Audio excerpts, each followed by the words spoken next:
last left off, you guys had gone from Phandelver to go explore Thundertree, taking the Tribord Trail past the Kragmaw hideout that you guys got TPK'd in first episode, and then now you're with your new characters.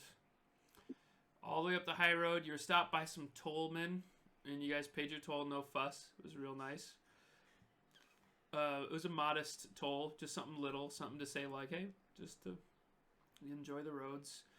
And now you know that you need to head east along the river to find Thundertree. Not going into Neverwinter or asking about it. You guys are just confident that you are headed in the right direction. And can somebody tell me why we're going to Thundertree? Something about a lot of booze and drugs. No, that's Plundertree. Is that like a casino? It is now. Bingo? So we're going to Thundertree to talk to an old druid who lives there. A druid that can help us find Kragmaw Castle. Very good. You guys have exceeded expectations already.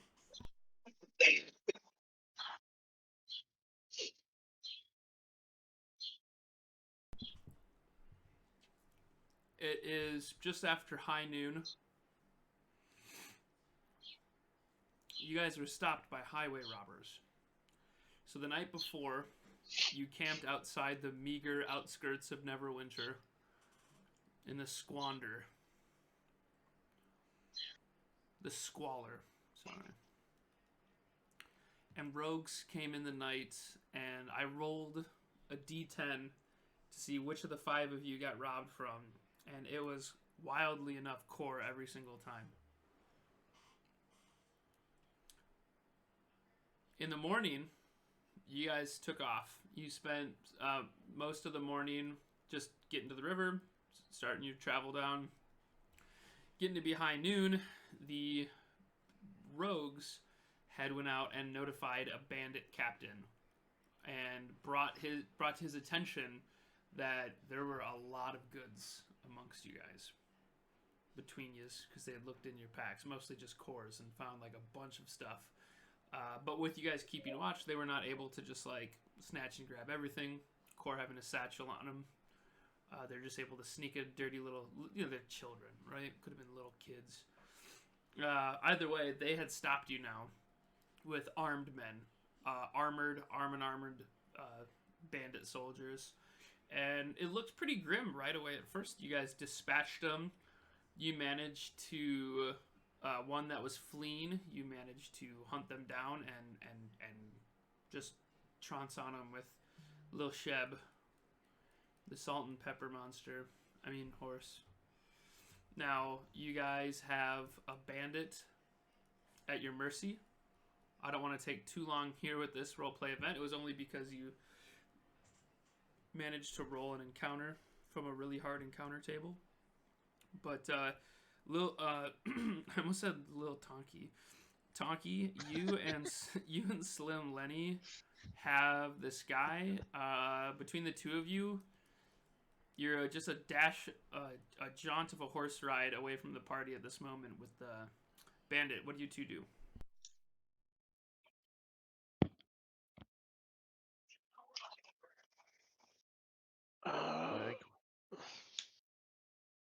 Good. I think we let Core talk to him.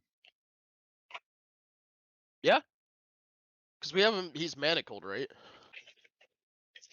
Did we hog tie him? He's still manacled. Okay, I so think you get I'm more gonna- bees with honey. yeah, I agree. So we should strip him down. Is that what you Strip think? him down. What do we want to Yes. know? What do we want to know from him? They stole a bunch of your shit. Oh, yeah. So as we're leading him back, I'm gonna cast Mage Hand and constantly have it resting just on the top of this guy's head. Sure. He can see it. Just a yank Oh, his no, hair if he needs to. He can see it. It's kind of acting like Ratatouille a little bit. It's just guiding him a little bit. Yeah, he's not resisting. He's definitely not resisting. Like any chance that he like stops looking forward or tries to like lift his head to look up, I'm just gonna shove it right back down. So you guys are still on your side saddles, the halfling and the gnome in the side saddles of Lil Sheb. And you trounced over him and you used your mage hand. Mage hand only picks up 10 pounds. But, I mean, have you ever had 10 pounds of force pull on your hair? I think you'd stand up if you had the ability to. Hell yeah. So Hell yeah, baby. You yank him up with your mage hand, and he's like he's already down. I think he was at 11 HP, and then he took a non-lethal 9 piercing damage to the ass. So he's like limping, and he's standing now with an arrow sticking out of his ass. His butt, sorry. And, he is following you guys. You walk back to the group, and please get what you need from him, and we'll move on. So Kor goes up to him and tries to persuade him in a friendly manner to let him know if he knows anything about the stuff that got stolen from our group last night. Okay. Do you want to? You're trying to like persuade him to talk, intimidate him. Well, I didn't catch the. I don't want to. No, yeah, no, persuade him. Okay. Yeah. Go ahead and make a persuasion. 15. Very good. 15 persuasion. I mean, yeah. If you want to ask him where your stuff went, he is going to.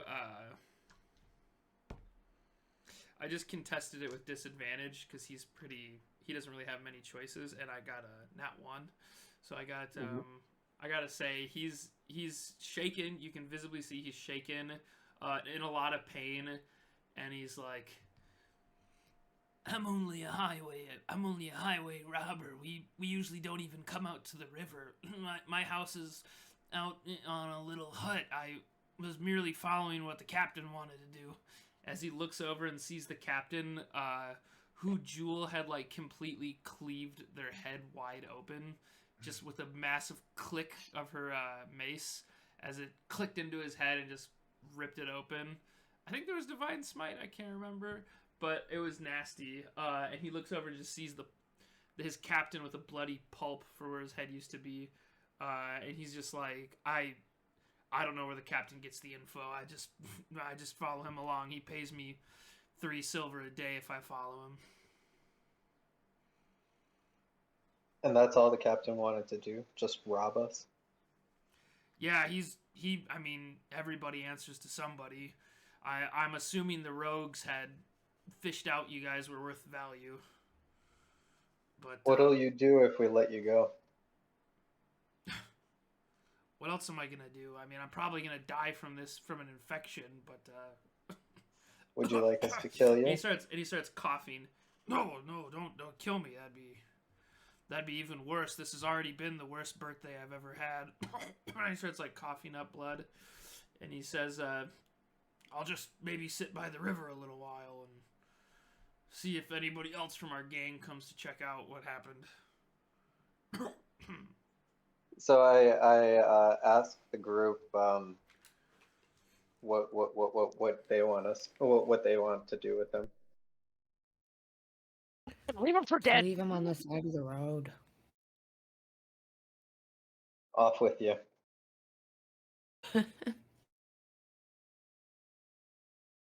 And Kor gets on his horse, and I'm assuming we're just gonna continue. We're collecting our stuff. But right? he just is like, he holds up the manacles and he's like, do I keep the shackles or?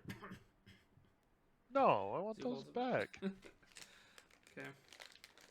And I'll walk over and take him off, and then give him a little nudge with my shoulder so he falls on the ground. Yeah, as he tries to stand up, I'm just gonna keep my mage hand right on his forehead, just. Okay, forehead. Yeah, and he lays there, with the mage hand on his head. He's like, "Yep, I think I'll just lay here for a little while." Then I'm gonna take it and start picking his nose.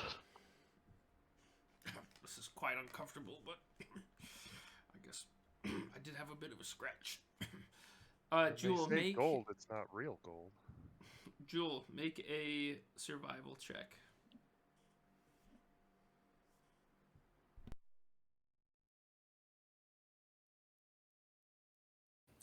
$11. You can, from just like the shape of the river, the lack of well-groomed paths, you can tell there is not a lot of traffic that comes along the river here. That's not to say there isn't a path. And from your discussion with Quael Helderleaf, the halfling farmer who told you where to find Thundertree, with an 11, you would know that you're probably anywhere from like 4 to 8 hours away. So you guys could get there by evening, or you might have to take another camp beforehand. But you're within. Does it look like the? Does it look like the horses will be able to like move through it? Well, you can tell if it's with an 11. You can tell that the horses will make it about another 4 hours ride. Which could get you a lot. Could because it's yeah, you know the horses are gonna get you about another 4 hours. Which, like, if you're lucky, you're gonna be there, but you're gonna get there right when they're puttered out.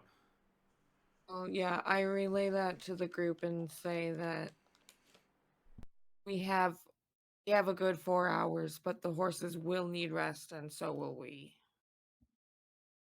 We could make it, but either way, we need to rest. Should we move a little bit along, away from this area? Hour or two? Taking a rest when needed would not be a bad idea. Yeah, I agree with Slim Lenny.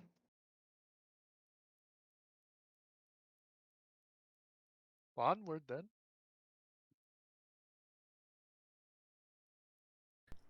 How long do you guys travel along the river? You can move 1 hexagon in 2 hours. 4 hours was our suggested rest time or travel time from here on. Yeah. So I say we move one Two? hexagon, or Each circle is a 2-hour marker. So to go to that one will be 2 hours. To the next one will be another 2 hours. yeah. So 2 hours. Do we go Just- 2 or 4?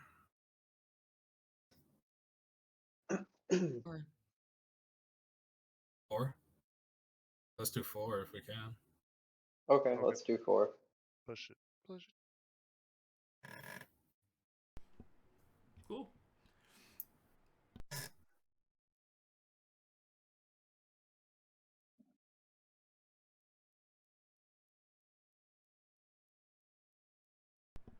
You guys, after riding for 4 hours, it's getting to be early evening. And let's see here. You're going to have to make camp. Without even rolling, there is a beautiful spot along the river. Fresh stream. The water looks really good. Who's the most proficient in nature? And while we're looking that up, Jewel, throw me another survival check for setting up camp and scouting. Oh, that's a nat 1 plus 5. So 6 total. Yes. You can tell, because critical fails and successes don't really matter for skill checks, but a 6 is still pretty low. You can tell it's a safe enough area. You can't see any immediate danger.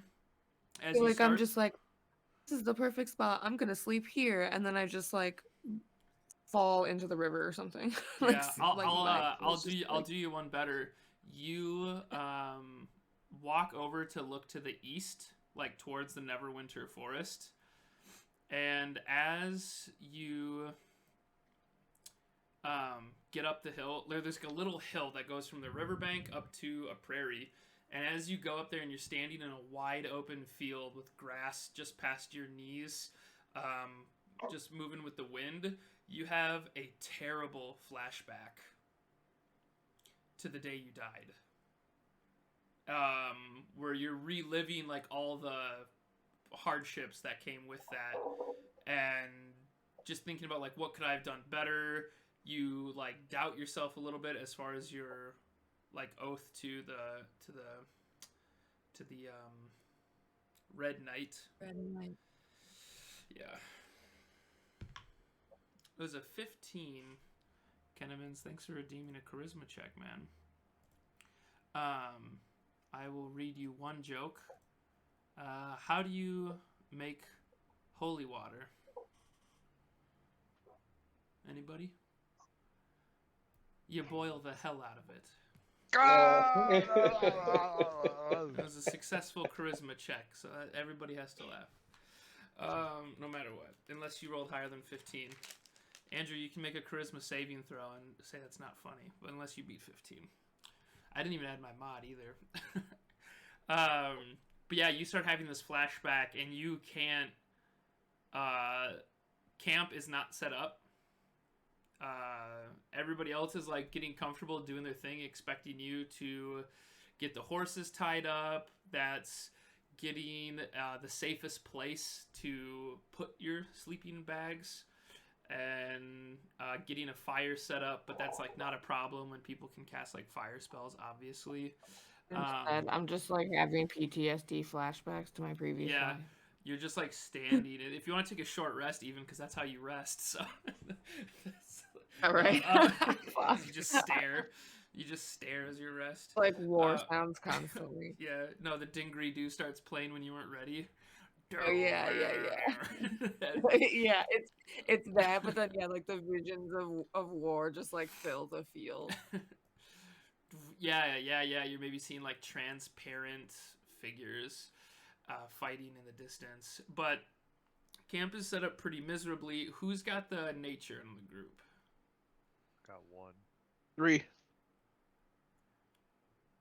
I have a 0. Alright, I'll roll. Oh, that's a nat 20, baby! Ooh.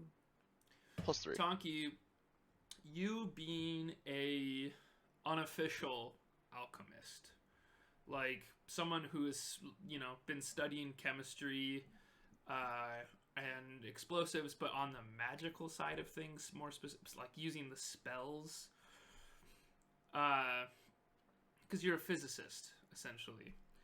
And you have noticed that there is certainly something magical. You've found that there is something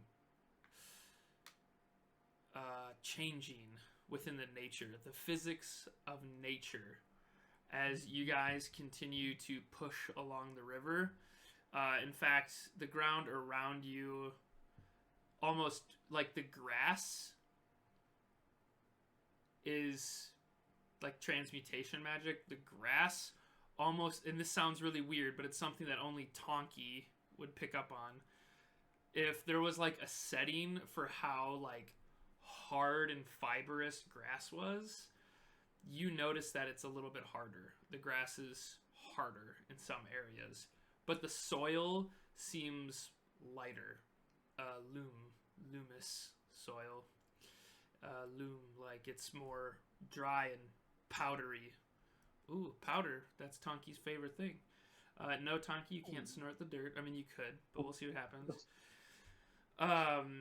And as you're like seeing this nature change, you follow it and you see Jewel just like standing in a field, like staring off in the distance. And knowing Tonki probably doesn't care a shit if I'm just taking over your character, I apologize. But you see Jewel standing in the field, staring off at the sunset. Maybe she's turned her back to it now and she's looking out to the ocean, at the vastness of both grassy ocean and real ocean. You turn to the west. I'm sorry, to the east, towards the forest. as you sense that the forest it's getting near the forest where this change is happening, and you see in the distance a tall tower, just in the distant, maybe not on the actual horizon, but before it. And you can recall that as Thundertree. There's a tower that you were told that you could look out for by Ooh. Quiel. So you guys are probably like a 1-hour horse ride from Thundertree.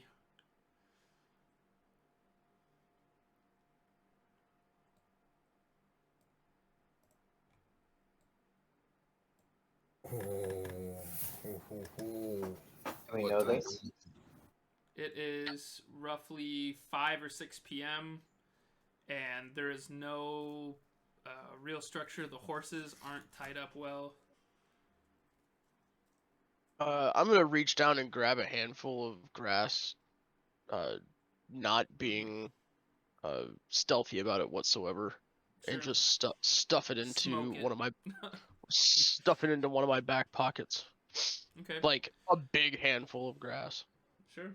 And Donkey, why did you do that? What are you making, Tonky? And I'm just gonna keep going back about my way.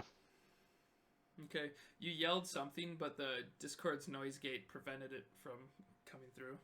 Yeah, no, I was Okay. just making a noise. Just being Tonky.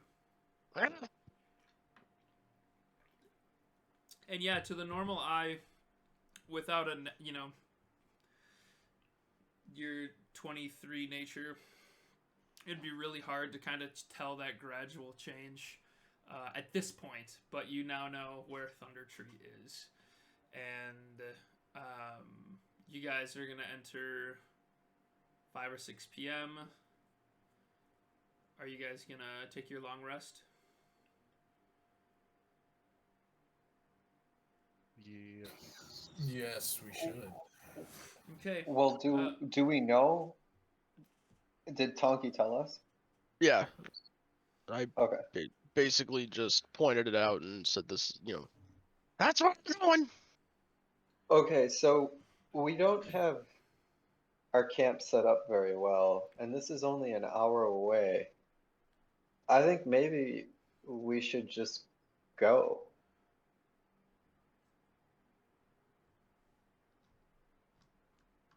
Point.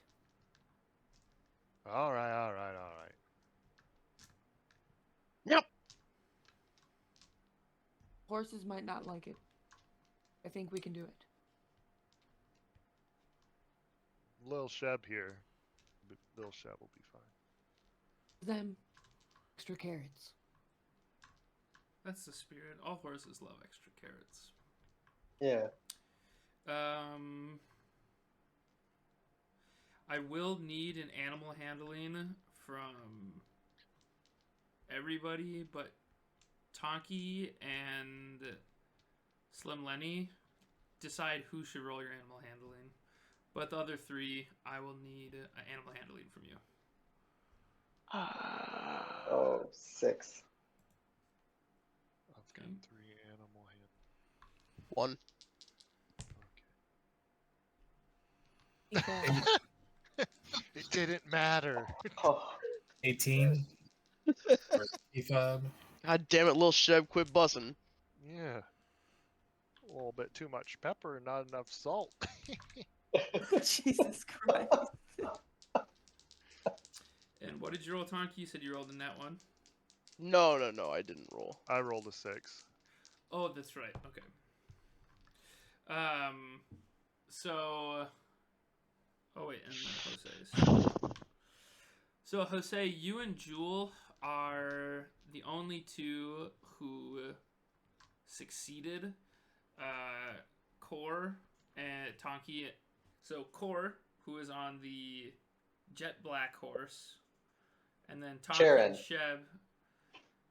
Tonky and Slim Lenny, who are riding Lil Sheb, the salt and pepper shaker ornament. Which you can check out YouTube for the last episode, what that looked like on YouTube. And you guys each of your horses take a point of exhaustion, but you get there. You guys get to Thundertree.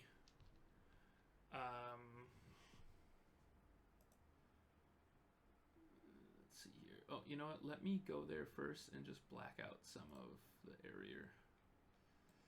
Little Sheb.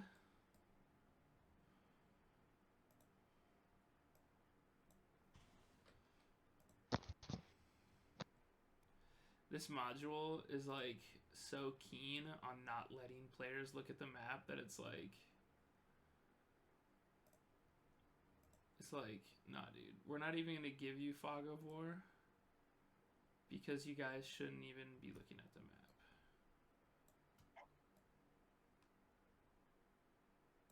What the hell? It's not letting me. Good grief, Charlie Brown. Christ It's not on a bike. It's not a big deal if you guys see the whole map. It's just I don't want you guys to like spend more time looking at the map than. I'll take my glasses off. I can. Oh, here we barely go. see shit without I got it. my I was glasses. on the wrong. I was on Cragmaw. Is there any common? Is there any common vetch around on the ground? Common what? Vetch. Vetch. If there was, Tonki would have found it. It actually says the leaves have been used to treat spider bites. So. Oh, really? Tree Nudes came to visit me in Minneapolis yesterday, and we went for a nature hike and found a plant called a common vetch. We're like, look at this common vetch. Boy, vetch. We also found some sensitive ferns that Logan made fun of. They were called sensitive ferns. It's like, look at these dumbass little ferns. Fuck you. Only the strong ferns survive. These dumbass little ferns. Fuck you. Look at these dumbass little ferns. Okay. I can pull your guys' tokens on here, but you... We'll worry about that in a second. Gradually, as you guys are getting closer, a trail opens up that's old, overgrown lane winding between dilapidated buildings, choked in vines and brush. Ahead of you, in the middle of the settlement, rises a steep hill, upon which stands a stone tower with a partially collapsed roof and an adjoining cottage. A dirt road hugs the base of the hill and winds its way between old stone houses, many of which are roofless ruins, with interiors open to the weather. Other buildings appear more or less intact. The whole place is eerily silent. A wooden sign is nailed to the trail as you approach it, and it reads, "Danger!" ! Plant monsters and zombies, turn back now! ! I'll post it in the We roll have for to each go other. in there. Oh my god, no. Plant monsters or plants and monsters? Plant monsters. We have to Plant go in monsters. It's not plants versus zombies. It's plants and zombies. It's zombie plants. They decided the only way to win is to team up. I'm up for a challenge. Hey, Well, Donkey, you still got those fire spells? Yeah, I am kind of running low on biotine. Is I got Taki 10. always drunk or something? Just sipping on too many of his own potions? I got 10 oil flasks, so if we get some plant monsters, I'll toss them. Oh, hell yeah. Yeah. salad. You got any more of that bologna? Who's asking? Tony Baloney, who do you think? Dude, Oh, R.I.P. don't Mr. talk Baloney. don't talk about my brother that way. Talk about my brother like that. You're talking about him all wrong. For those of you in Radioland, there was a TPK on episode number 1, and Trent's first character was Fat Tony. And when he died, he came back as his twin brother Slim... Not twin brother, but his brother Slim Lenny. Okay. Which one of you is the older brother? Slim's the older brother. Damn. Yeah. Damn. Damn. Everything happens for a reason. Yo, what's up, creative? I'm sorry Good for seeing your you, man. loss, It's been brother. ages. Hope all is well for you. Hope you're staying safe and having fun. So, I mean, I'm not going to tell you guys what to do. You know that you guys know it's, let's see here, an hour past failing to set up a camp. The sun is setting. It's 8 p.m.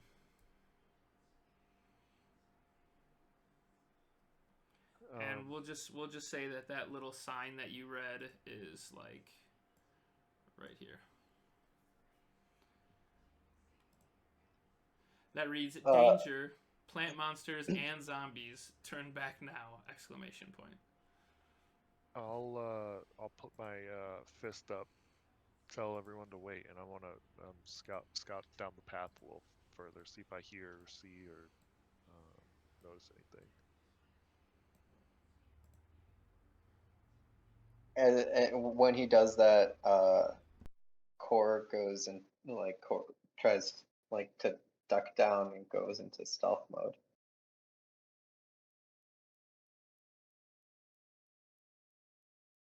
Click RS for stealth. What's that? So, who's going into stealth? Never mind. Anybody Core. that wants to move in can make me a stealth check.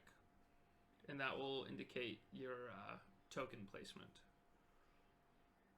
It's 20. Oh god. We had a one-shot last Sunday. Oh no. So Jose got 11. So Jose got 11. Are we all making? I'm sorry. This is anybody that's moving into stealth in. You Because don't have to. Slim Lenny's like, I'm gonna go scope it out, and then Core's like, wait for me. And then T-Fob's like, might as well just get in there, and his chainmail, clanking around. Well, if T-Fob's going, then I'm going. Okay, make a stealth check.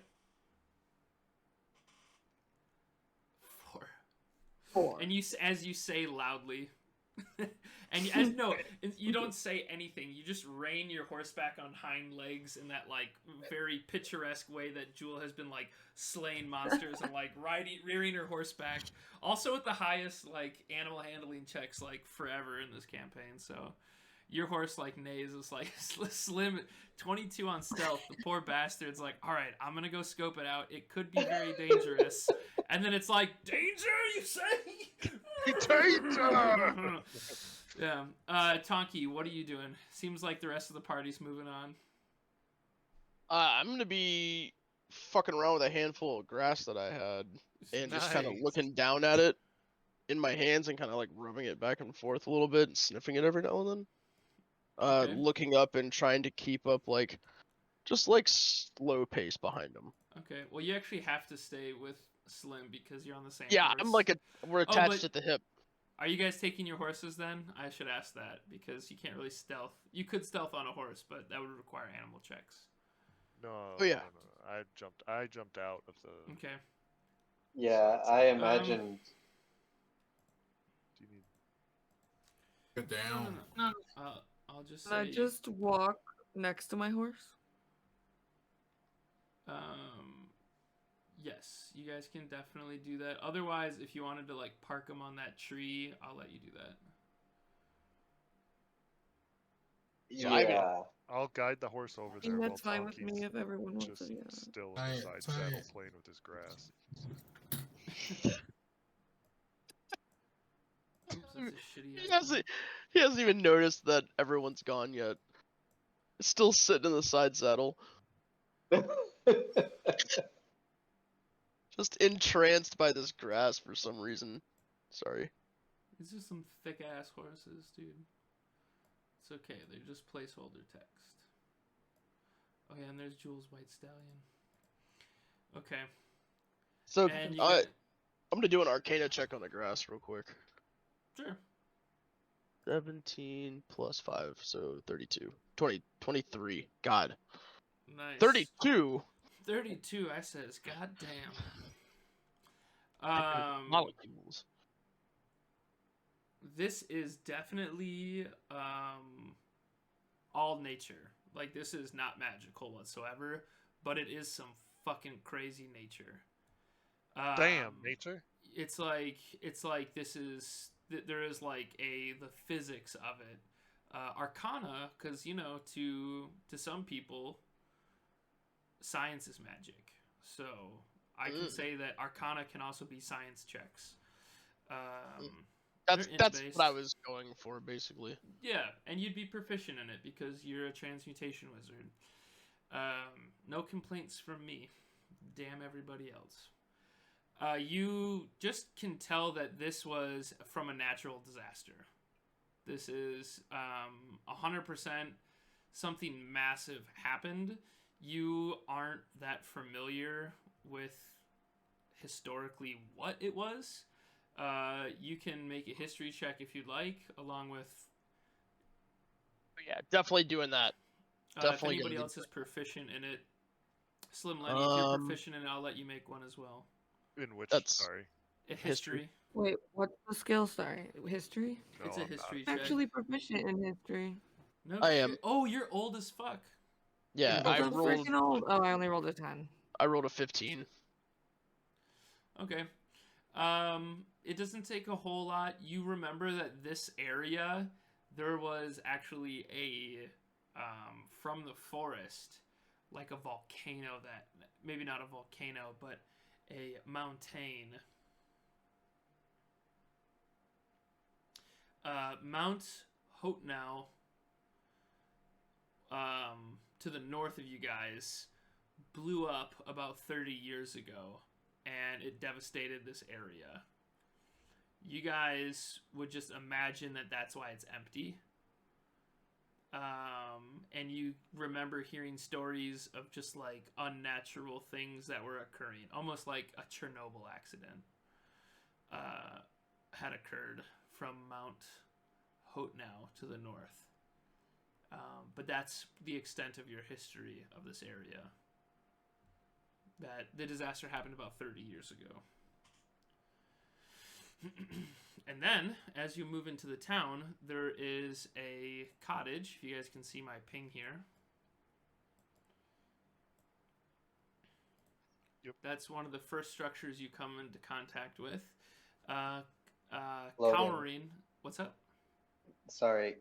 I was just writing in my notes. I'm really sorry. No, that's okay. Please, I feel flattered that you'd ask me for notes. That's good.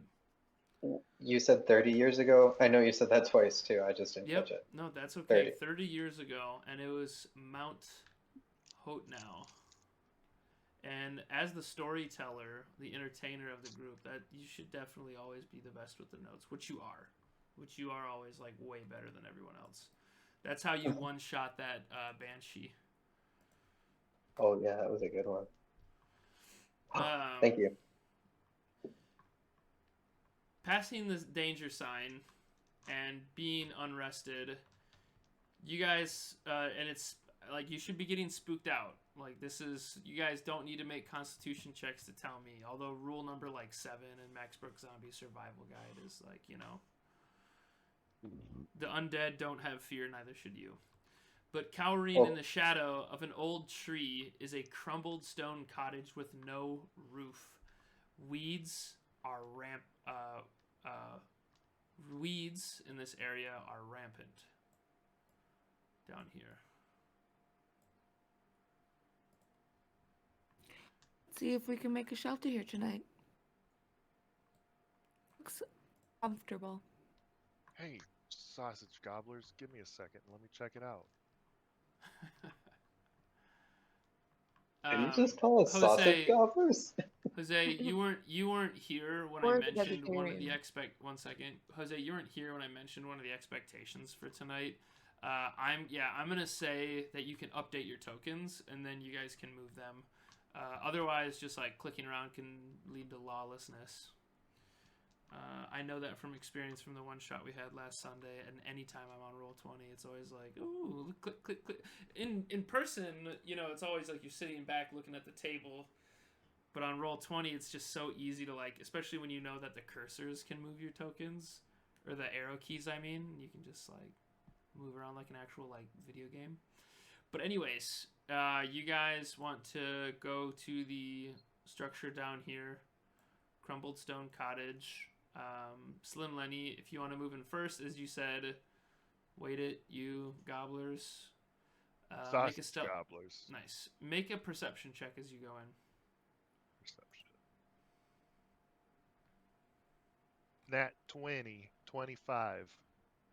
Damn. God diggity damn. Okay, 1 second. Let me pull up this. Okay, 25 perception. There is actually no way that I can beat this. Yeah. As you are creeping up to the house, you see that there are some of the weeds and old tree branches and this massive old tree that's kind of like growing into this crumbling stone cottage.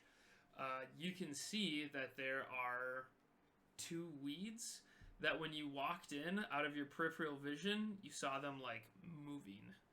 Like they kind of like, you saw one like uproot a vine really slowly and then just slither. And as you like look to check your peripheral vision, they were motionless, and you can't tell the difference. Like you look amongst, all you see is just like trees and weed and vine. And those are like by the house that I saw? They are inside the house. Inside the house, okay. Inside the house. Yep, like right in the doorway. Got it. He wanted to stealth in, so I'll put him right in the doorway here.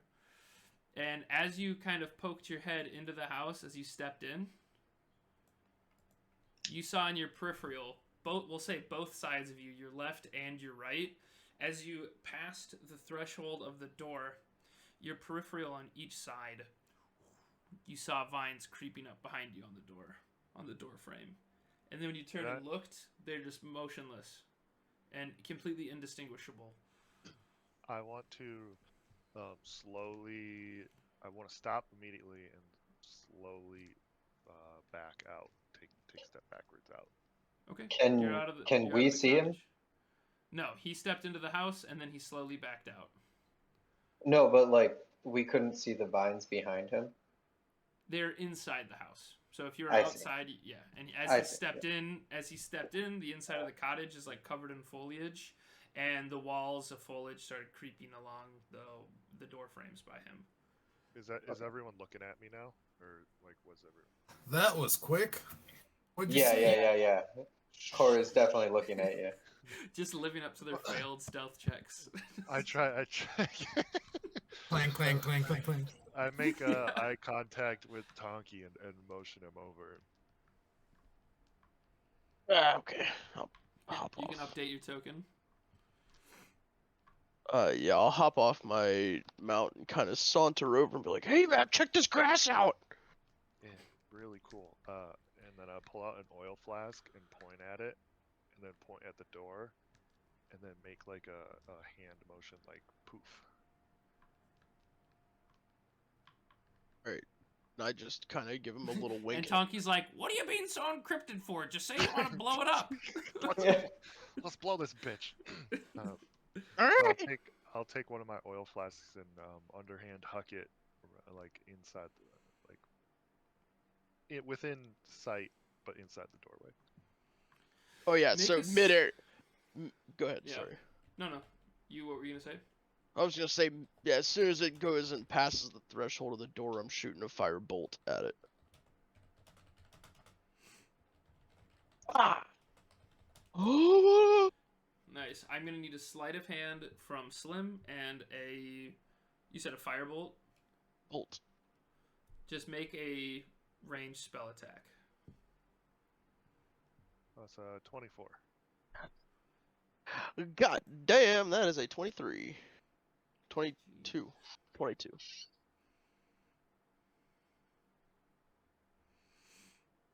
I don't roll good for 2 months, and then all of a sudden, all my rolls are 18 plus. Okay. There is a fire that just surges in here. You hear shrill cries, shrieks, and hissing, and the rustling of branches and twigs snapping. And then it sounds like shit's like running away from the door, as the doorway, which is mostly stone and rough wood, catches fire at the base, and it starts licking up the stones. And it's gonna burn like that for like 12 seconds before it goes down. So if you guys, I'll let you, if you want to take another, action. There's like basically 2 actions you can perform before the fire goes out, if anything. Otherwise, the fire. I'm just gonna wait a second. Core jumps backwards and is shocked and yells, "Whoa!" Like, Lenny, did we just murder people? I don't know why I didn't even ask. The sign said plant monsters. This is freaking moving plants.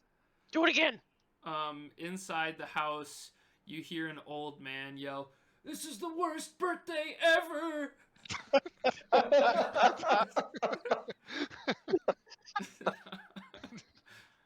That's from Viva La Dirt League. They were trying to they took this old man bandit captive, and they were contemplating if they should kill him or not. And the DM's like, well, it was my birthday today, so I decided to... They're like, oh, we can't kill him on his birthday. Anyways, yeah, so with nothing else, the flask, take 1 flask out of your inventory. I did. Okay. And the fire goes down.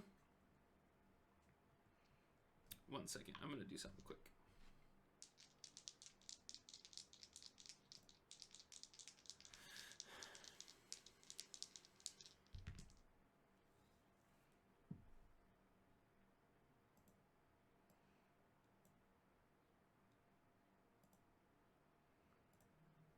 Okay. And yeah. Okay, I did what I had to do. The fire dies down, and it's on you guys now. I will, So did someone really yell that was the worst birthday ever? Was No, that did not happen. Okay. That was just Okay. because, of course, Okay. that's because Tonka's like, did we just kill people? Did we just murder someone? I want to go back up and enter the room again. So I'm. You all say you go in the room, Slim Lenny, and on the floor you see a dead creature. Do I know anything about, if I look at it, do I know anything about this creature? Before you can bend down to take a look at it, from the wall on the other side of you, does a 11 doesn't hit you, does it? No. No. Okay. But another creature, as you walk into the doorway and see it laying there, another creature slides off from the other side, dropping down from the ruinous open ceiling, bringing down bits of, terracotta shingle, etc., as it lashes down at you, and it misses. But you are able to see that one now as well, and we are going to roll for initiative. We're not going to do a turn order, because hopefully this goes fast enough, but everybody just go ahead, fucking drop me an initiative. I'll put up a turn order though. I don't know why I said not to. I was like, we don't need a turn order, but like, why not? It's a visual, you know. Everybody Right, loves visuals. It's always poopy. Residual. Residual. What? This is the worst birthday ever. Stay a while. Stay a while. Enable dark mode. That's much better.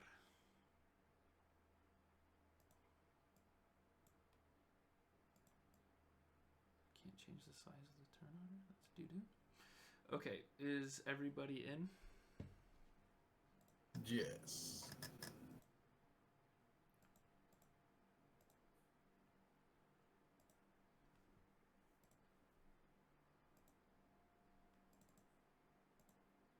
Core, you're up first. So after freaking out, he hears more because this is up a hill, right? No, this is slight. I mean, it's yeah, sure. There could be like a dirty mound that goes up to the cottage. But from your perspective, you are 10, 20, 30, 40 feet away from well, you're 30 feet from Slim Lenny, but 40 from the entrance. That's not to scale. Each black square is 10 feet. Or one player token is 5 feet, which is another way to know it. But you can see Slim Letty, like, they start that on fire, and you guys hear, like, hissing and screaming of, like, those screaming roots from Harry Potter. I quote Harry Potter. I, like, use Harry Potter to describe stuff so much for somebody who's, like, not familiar with Harry Potter at all. I feel like I'd do myself a favor if I just carried on and learned that. But you see a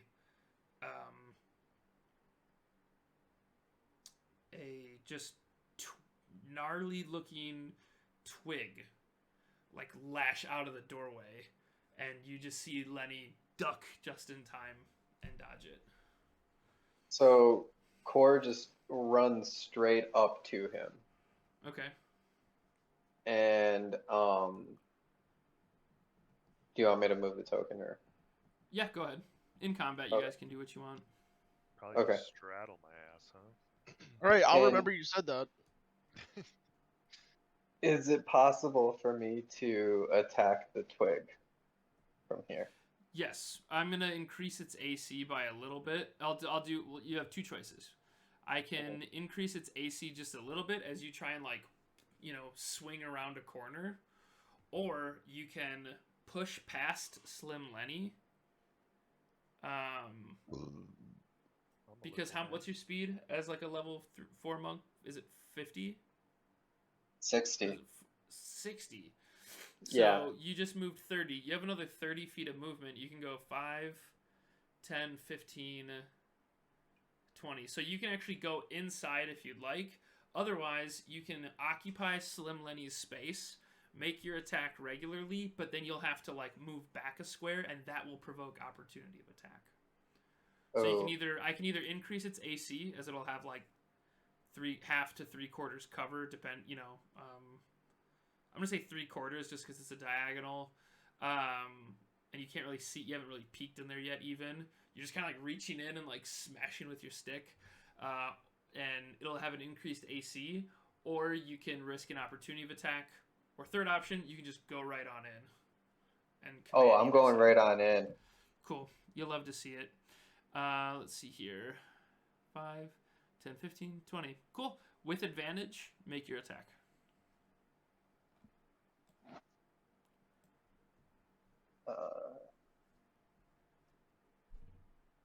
14.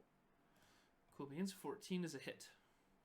As you crack into, you use your quarterstaff to smash into the back of this, like dried out bit of wood. Essentially, is all it is, and you crack it in half. Kill it.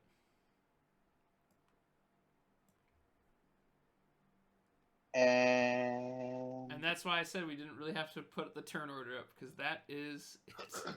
Plant monsters. They're more like twig monsters. They are called blighted twigs. Twig blights. Twigulus regulus. Yeah, anybody that wants to look at their monster stat, it is a twig blight. So Core just kind of pokes at it with the quarterstaff, the dead one, and just kind of tries to examine it a bit. Oh, and when I said anybody can look at the stats, I obviously don't mean the adventurers. I meant the people. Yeah.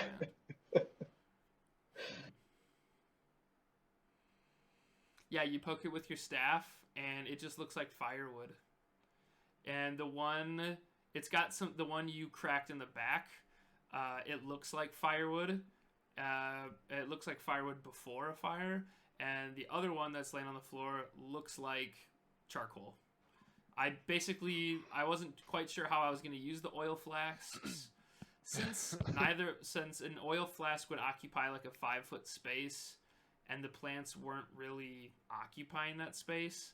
I was like, maybe I'll just like have them take like 2 fire damage.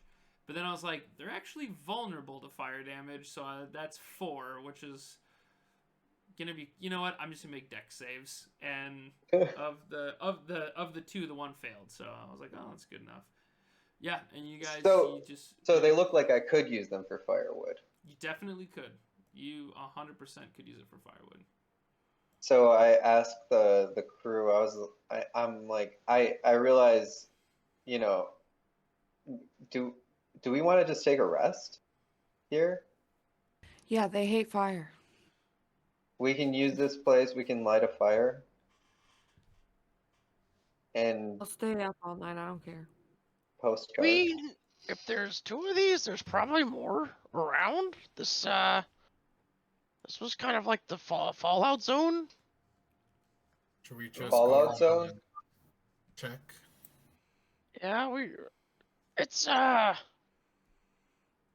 as I'm just like halfway explaining terribly what's going on, I'm gonna walk up to one of the little twig guys and snap off a branch and put it in my pack.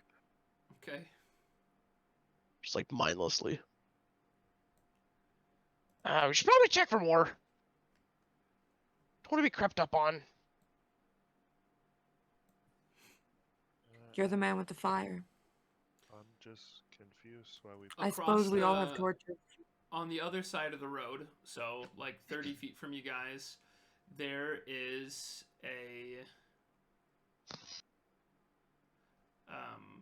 it's just more of a blighted cottage, and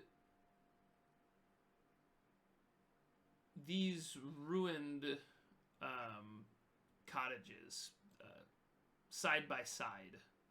You can see that there's 2 houses to your southeast. Mm-hmm.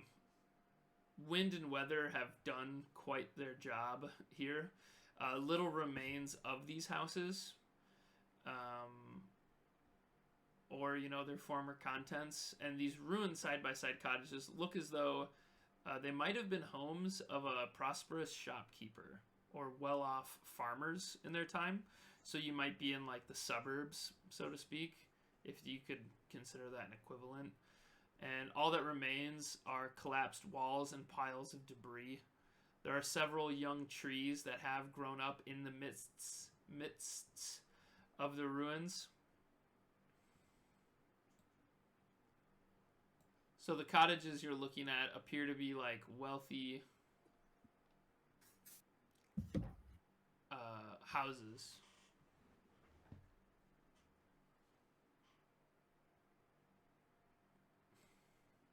Can Core see anything in particular inside the house that he's currently in, or is it too well? Yeah, he make a does have dark perception vision. check. Okay. You can make a perception check. A 19. It seems empty in this house. This cottage seems empty, just rubble, broken stone, and other vegetation.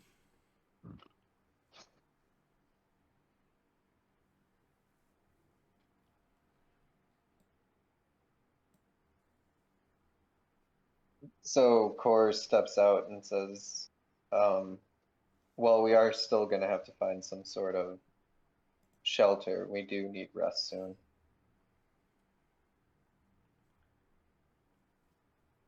I mean, it looks like those buildings are a little more stable across the street. Let's check it out. Just to see what's in there. I mean, we could be doing us a favor of getting rid of anything that's in there. Cool. I just want to start hearing some more dictations now. Like, I'm going to enter the house. I'm going to, you know, I'm going whatever. to check out the stable houses across the road. Okay. Stealth a door. Sneak over. Going. And picture the walls of these cottages to be like the teeth of old people, or like the, you know, there's just like there's gaps in them. Okay. There's just like missing chunks of wall as they've like collapsed in. So there are like they're ruins, right? Peeking through all of them as you approach, you said you wanted to go in and check it out. Yeah. Okay, make me another perception check as you approach these houses. Oh, sorry. I meant the ones across the. Oh, across the street? Yeah. Okay. These So more as you stronger as you cross the street, and do you guys stay close, or are you just gonna keep parked on the intersection for the rest of you? Well, he's No. looking in there. Cora is gonna follow. Okay. So you guys go across the street. I'm keeping a distance. Okay. Good. If I'm here to toss any fireballs, if fireballs need tossed, firebolts. T-Fob gets behind Slim Lenny to give him some backup just in case. Okay. And a weathered signboard by the door of this large building shows the faded image of a workhorse holding a flagon of ale. The building is sagging and dilapidated, but it is much more intact than the ruins across the road. How would you like to progress the story? Must be some sort of stable and stable and bar. Yeah, I'll look in. I'm approaching. Open the door. Okay. Cora follows in. You walk in, and let's see here. The two of you walk in. Let's say Slim Lenny goes first. You walk into the bar. I'll just put you both in there, and I'll just put the rest close by. Jewel, I'm just gonna throw you there as well. Alas. Hello. As you say hello. Knock knock, motherfucker. As you walk in and say knock knock, motherfucker. Bitch. You and Jewel outside's like, bitch. You guys hear.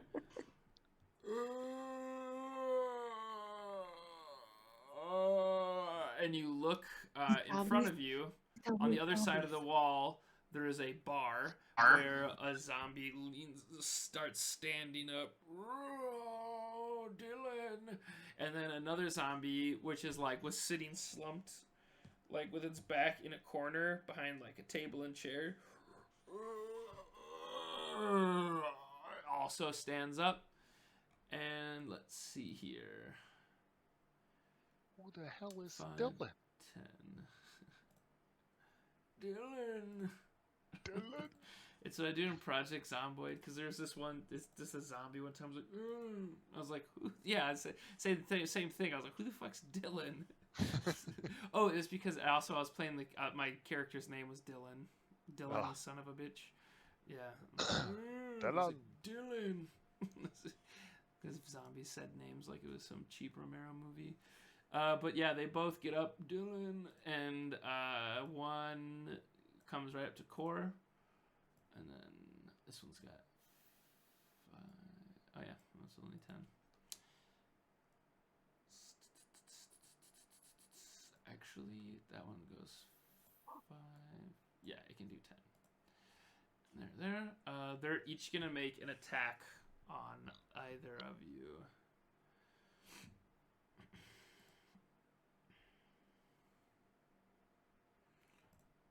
So get your Wait, are we rolling zombie. for initiative?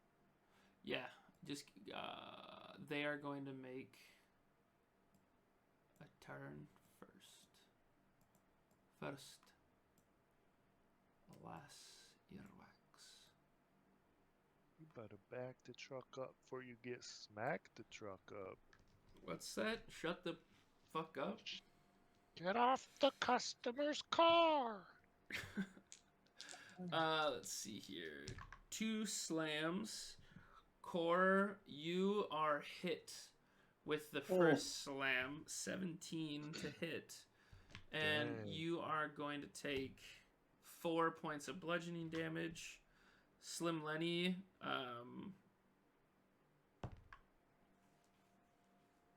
10 does not hit you. And Dang, now I'm we can dodge, open man. the turn order. Yep. Go ahead and click on your tokens. Come on, initiative roll. Good.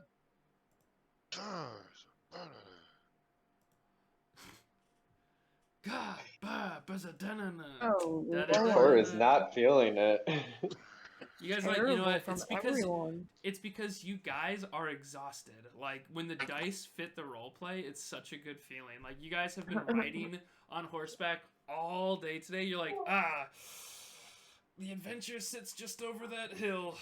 You can take a nice everyone's little like, nap by a stream. It's like, let's fuck just get there and sleep with all the monsters.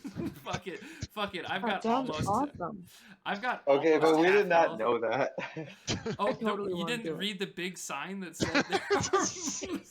No. We knew At it the then, time. but we didn't know it when we You were didn't know over that. there. That's fair. That's fair. There was no If there way. were zombies, if I knew that there were no going to way be of zombies, I knowing. was like, nah, I don't do zombies. Cool. You guys are doing great. We're all having a good time. Tonki, you're up. So how much did I actually see or witness? Because I'm still outside. Yeah, I mean, the door is open. It is 10, 20, about 30 feet in front of you, which could be the size of a big living room. You heard a zombie go, "Duh!" and then swing at Slim. Again, as Slim Lenny's just like, as a halfling, very nimbly dodged. I mean, my head I'll only come up to about his nuts, so Yeah. you should be able to it's easy. see him over my head. Okay. Yeah, that's But you're true. short Yeah. too. But Yeah, you're he's a also a little guy, gnome. I'm shorter than you are. Yeah, I'm just gonna fling a firebolt on in there. Watch your head, Slim! Cool. Make a And that's firebolt gonna attack. be 17 plus 5, 22 to hit. Yo, yeah, roll that DiMaggio. That is a 1d10. Let me figure out which one is the d10 again. The umbrella. I never get to use the d10. God damn it, it's a 2. And anything flammable around it that is not being worn catches fire. With firebolt? Yep. A flammable object hit by this spell ignites if it isn't being worn or carried. I guess I didn't hit an object. I hit a zombie. Mm-hmm. And deal So 2 damage. 2 damage. And I'm gonna stay put. That's that. Okay, as the firebolt hits the zombie, it hits it, and it kind of lurches back. It just squares it in the chest, and the fire just like almost gets put out in a way. It took all the damage, so I'm not saying that's resistant, but I'm saying that when it hit, there was just this like damp, gore, but also a puff of ash comes off of it, and Core and Slim, I need you each to make a Constitution saving throw. Ew, what is that? As ash 12. puffs off the zombie as you hit it. 13. 12 and 13. Okay, you guys are fine as it just dust puffs off, and it kind of like it just reminds you of some of the shit Tonki's tried to get you to sniff. It's just some weird. You're like, what the fuck is it? Tonki's ears perk up when he sees powder puff up in the air. But yeah, this is ash that. Yo, they puffs up. just full disclosure, they always ask me to sniff my powders. Okay, that's what it is. I never powders, force Anything anyone to else? sniff any powders that they don't first ask. Full That's disclosure. True. T-Fob did ask when he Everyone full wants my disclosure. powder. Anything else, Tonki? Nope, that's all. T-Fob, you're up. Alright, T5 is gonna rush. He's gonna go in there and step into this space right next to the zombie. Mm-hmm. And then he's gonna go for a longsword attack on this one. A full Monty.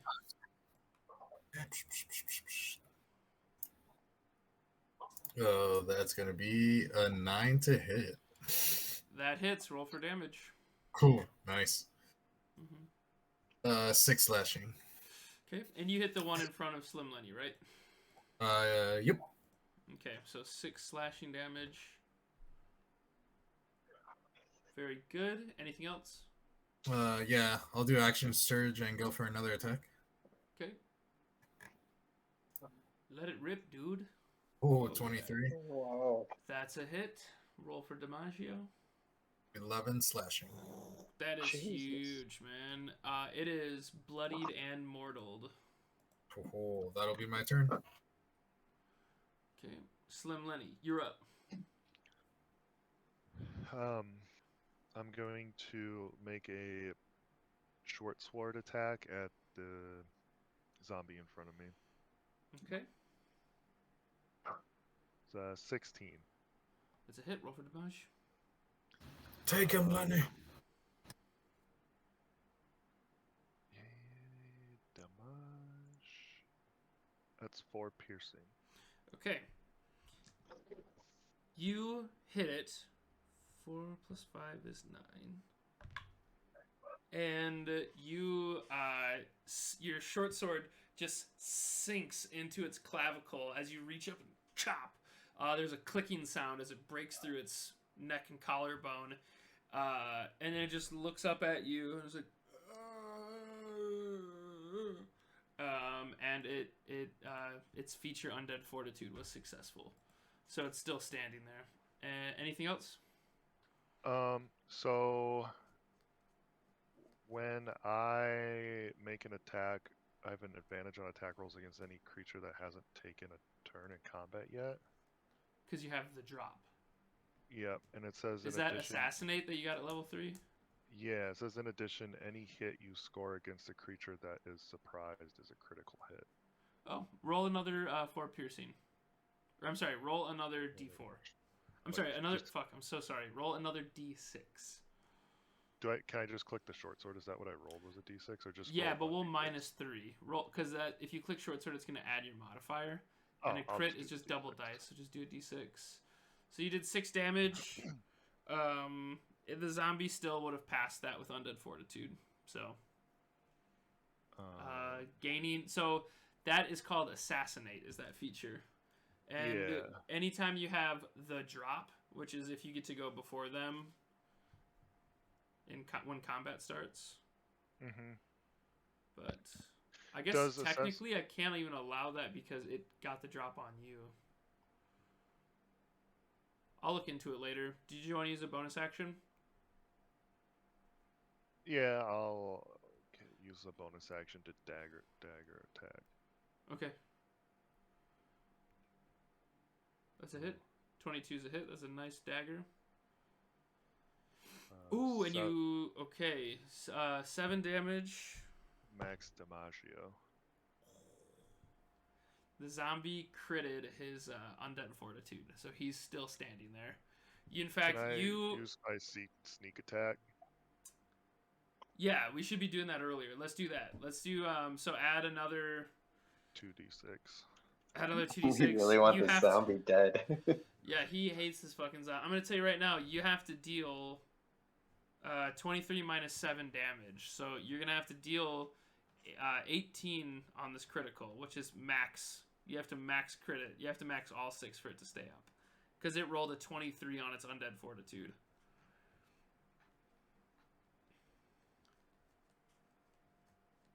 It's 3d6, isn't it? Is it 3 now? I thought.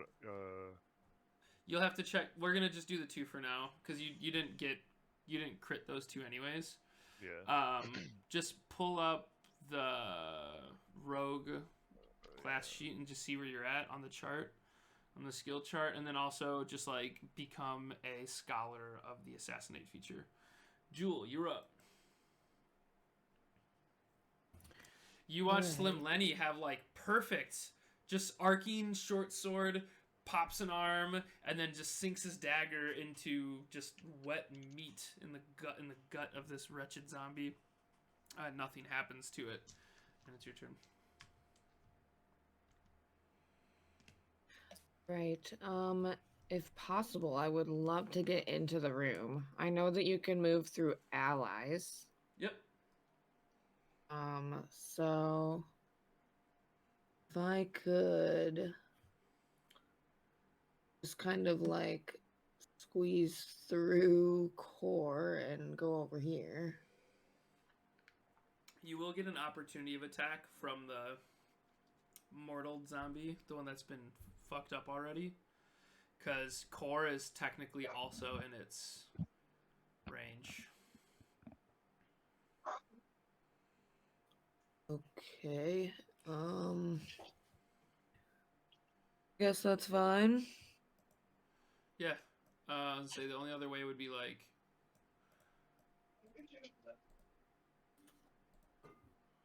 Okay. Here, I'll just do a quick slam. I'll just do a quick slam attack. Oh yeah, that's gonna be a miss anyways. It's 13, which I'm pretty sure you're one of the tanks here, so that's. I just like hold my shield up as I run Yeah, through. hell yeah. You just like slide your way past.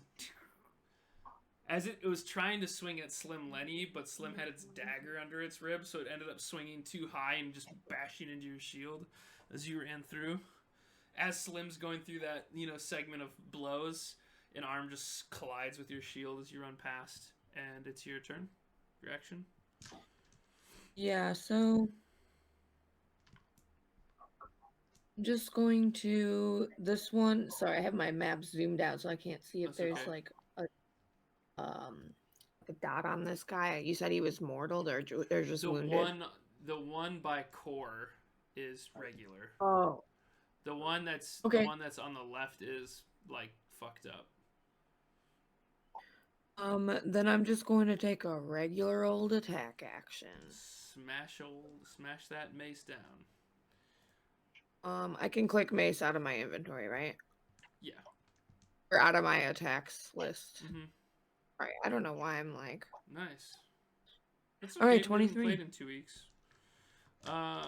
That's a hit. Make your click on that little mace down. 8 bludgeoning damage. bludgeoning. Nice. I'm not raging. If that doesn't kill it. We can just say you raged before you hit if that's what you want to do. No, I don't want to rage. Okay. I just not kill as it. a war cleric, I can use my bonus action to make another attack if I just have a regular attack action. Dude, that's awesome. I didn't know that. That's at level 3? Or is that just like what War Domain does? I think it's at level 2. I just hadn't used it before because I'm bad at keeping track. Yeah, let it rip. Make another attack, but before you make that second attack, same thing with this zombie. When you smash it, it's almost like you're beating a rug. A cloud of ash puffs up, and T-Fob, Core, and Jewel make con saves. Oh god, sorry guys. Does it happen to be a poison effect? 20. Core is okay. If this is a 21. poison effect, I get advantage. It is not a poison attack. It is. Oh damn! Well, that's a 7. It is an ash attack. Gross. You have advantage on con saves as a reborn, right? Just on poison or disease. Okay, let's see here. Let me just double check.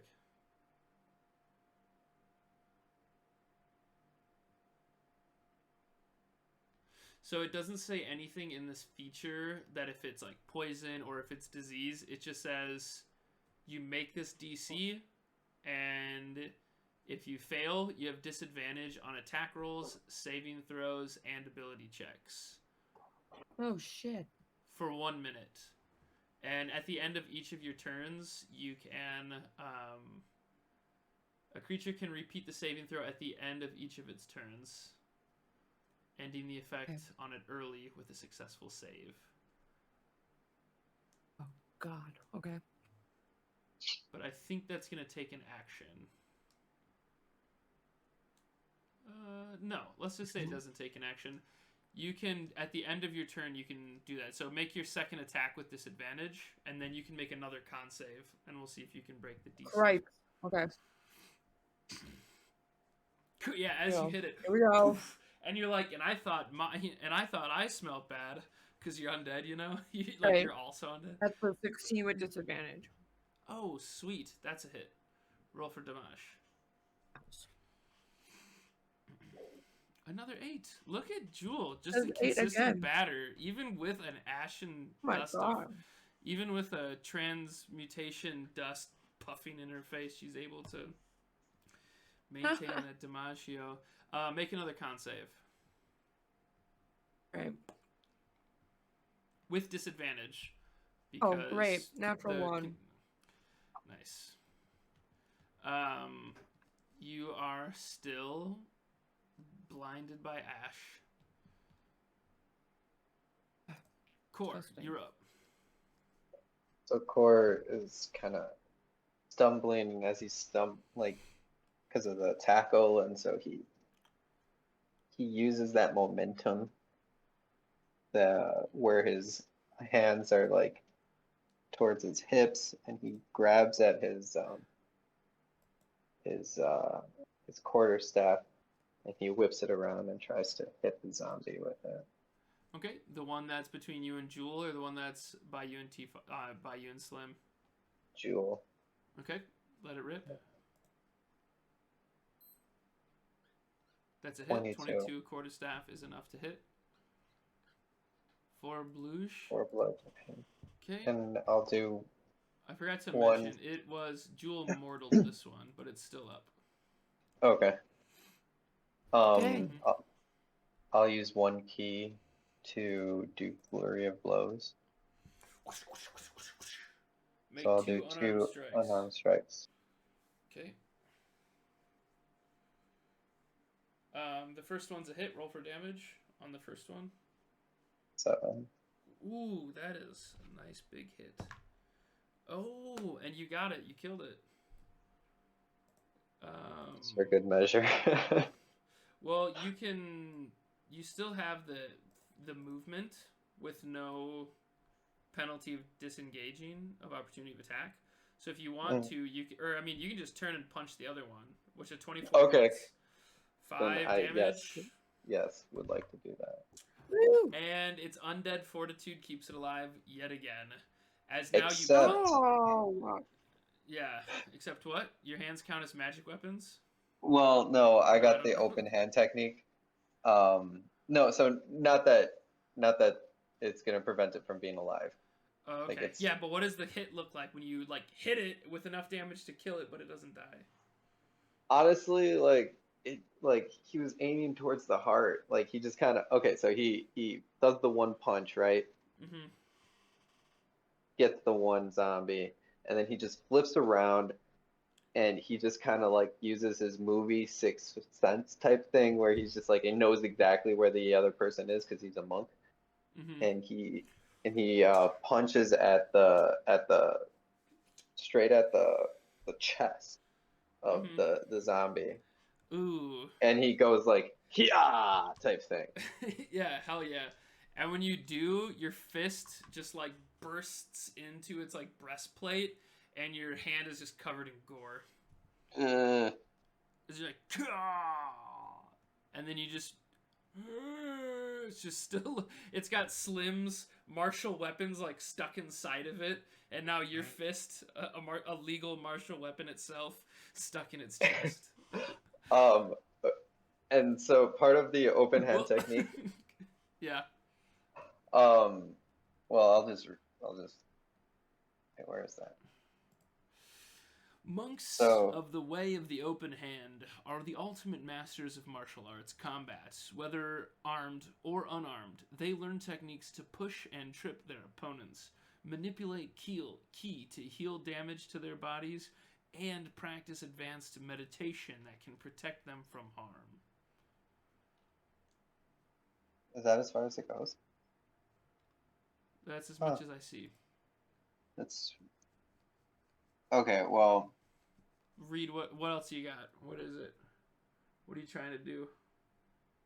whenever you hit a creature with one of your attacks granted by your flurry of blows, you can impose one of the following effects on the target. It must succeed on a dexterity saving throw or be knocked prone.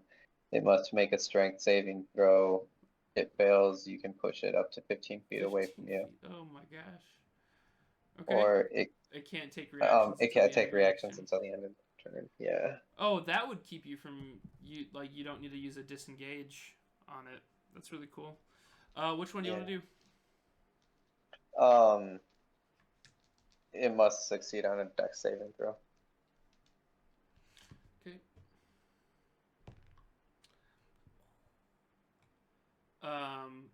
I rolled 0. I rolled 0 for my dex save. Oh. So it falls prone? It is prone. It is like getting beat up, but you guys managed to like, and then like when you turn and you Like smack Call with of your Duty. open hand and it doesn't die, you just drag it to the ground. Okay. Yeah, I want my hand back. Okay, yeah, you can definitely take your hand back. It is the Ash Zombie's turn that's on the ground, and it just goes, ow.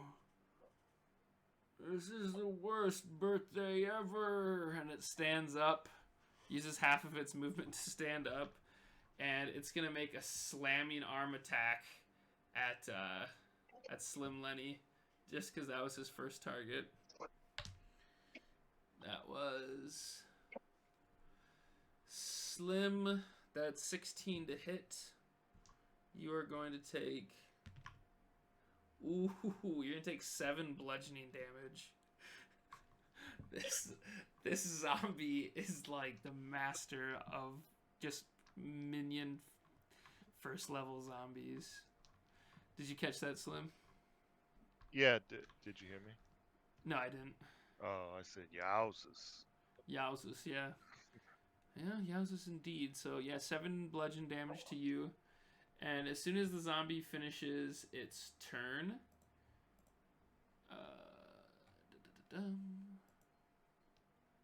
the door on the other side of the room bursts open.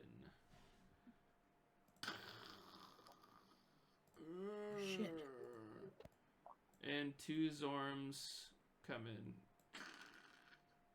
This one goes 5, 10, 15, 20. It's going to just take this place.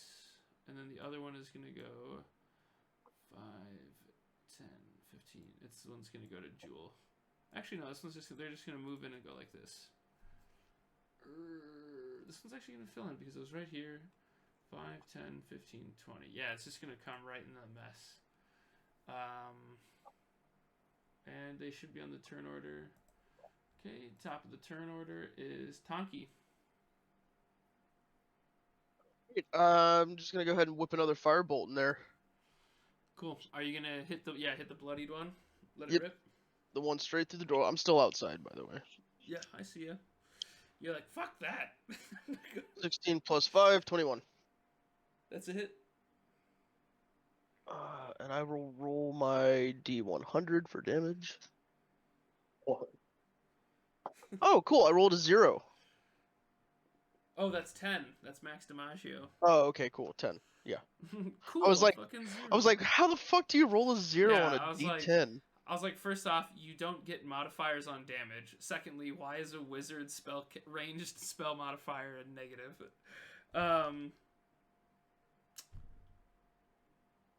No, so yeah, didn't- 10 damage. And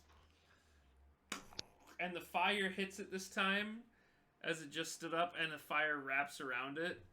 And I'm gonna tell you right now, Undead Fortitude is I have to make a Constitution saving throw that is 5 plus the number of damage taken, so that's 15. And I'm rolling pure heat, dude. I'm like, every Undead Fortitude with this guy has been over 15. So yeah, it doesn't kill him. It just thuds into him again, and the fire it just makes it smell terrible in the room. Even though that was like an absolutely brilliant firebolt that all wizards would be proud of, it just smells like rank meat. If you could even call Everything. it meat at this point. Anything else, Tonki?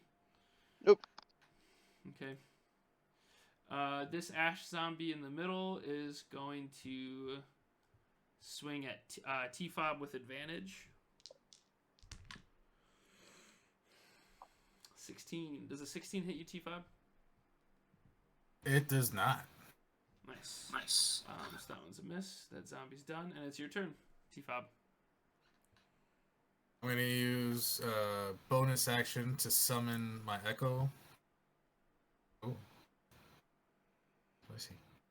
And then I'm gonna go for an attack on this guy. The bloodied one, go for it. Yep. I could get rid of that. Oh, ooh, 22 to hit. That's a hit. Alright. 12 damage. Nice. I gotta beat a 17 con save. The one time he doesn't make it.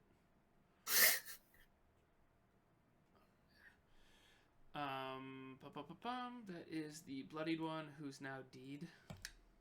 Alright. I'm not done yet. I'm gonna do with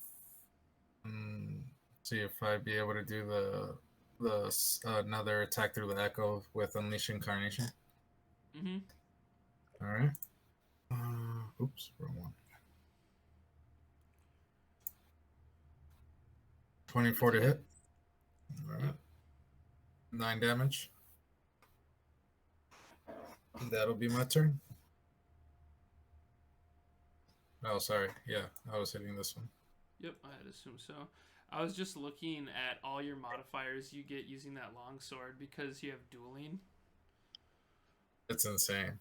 Which gives you dueling gives you +2. It's a magical longsword that gives you +1.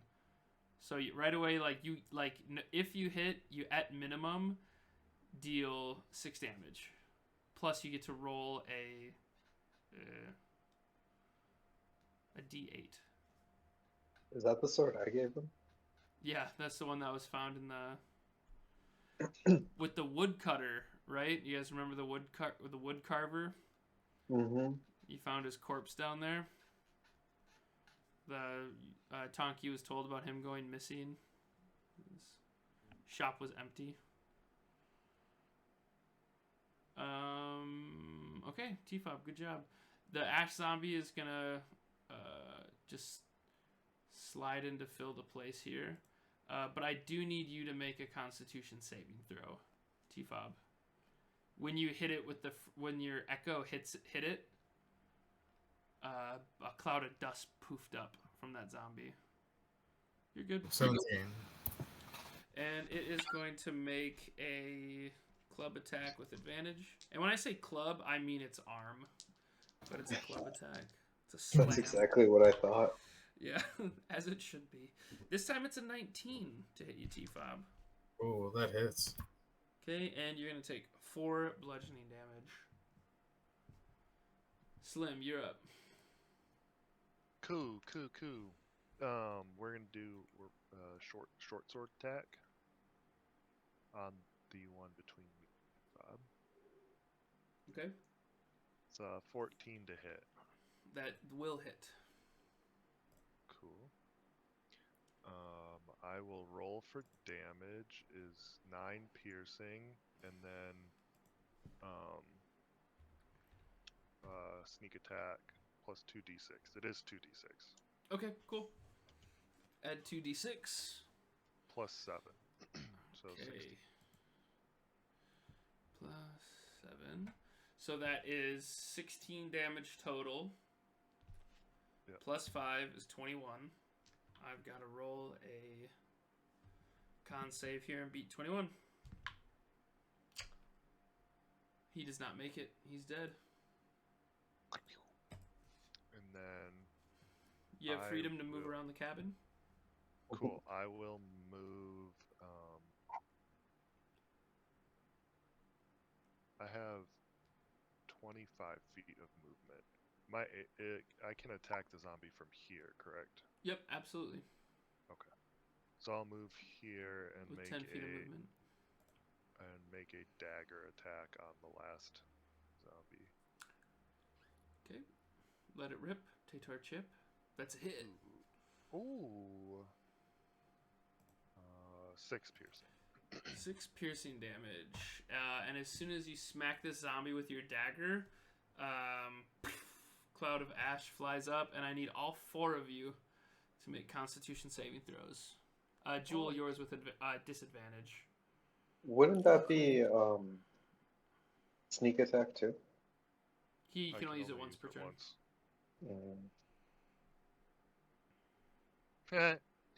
That's a 3. I'm in danger.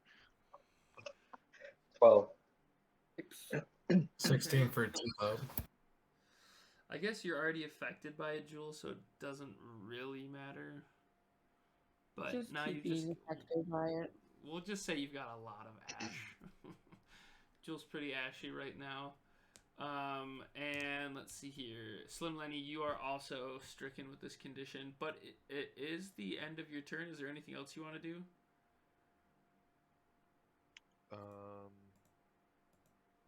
No. Okay, make another con save at the end of your turn. Alright. That's 18.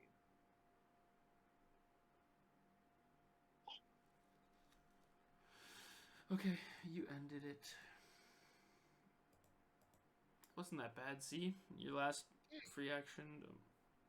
It doesn't say that. It says a creature can repeat the saving throw at the end of each of its turns, but it doesn't say, like, as an action. Because I've seen that before, where it says, like, as an action you can remove this or that, so I'll let it fly for now. Cool. Let's see here. Jewel, you're up. Right. Oh wait, Slim, make that with disadvantage because you suffer the condition already by rolling a 3. So that So 18 I just is. roll it again. Yeah, roll it again. Okay, even better. Okay, sorry to interrupt, Trent. My bad. Back to your regular scheduled programming. Yeah. Okay, Jewel, my bad. We're back. No, it's fine. Are they both dead? Oh, there's just the one between you and T-Fob that's alive. Oh, okay. I couldn't tell from the token what that was exactly. I see. Right. Well, I'm just going to attack. Try to kill it.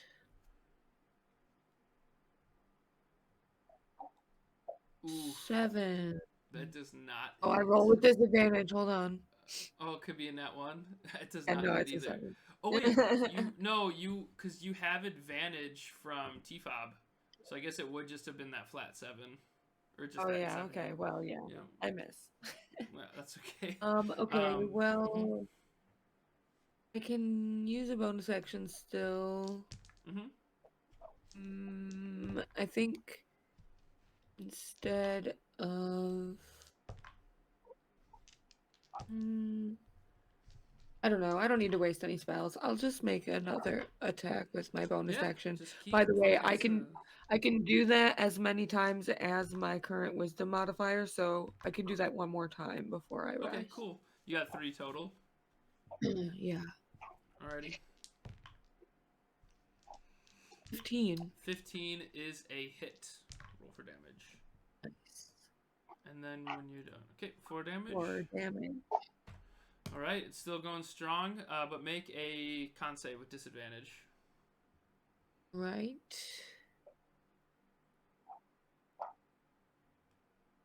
Ooh. 6.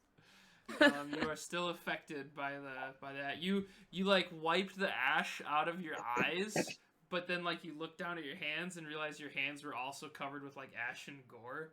So you're just like, oh gosh, yeah. You just it won't come off of you. It's like glitter, but the opposite. Core, you're up. Cord looks at that zombie in disgust and attacks it with the quarterstaff. Okay. Would this be with advantage or no? If you moved over to this spot right here, it would be Oh, the right corner. mm. Be using Excuse me. Slim Lenny. Yeah, but there's that opportunity of attack. Nope, you are not disengaging from its reach in any way. Oh, then yes. Yeah. Yeah, so with advantage, make a quarter stiff. Das ist Okay. quarter staff. 19 is a hit. So it's 9 bludgeoning damage. Oops. Alright, it is bloodied and mortaled.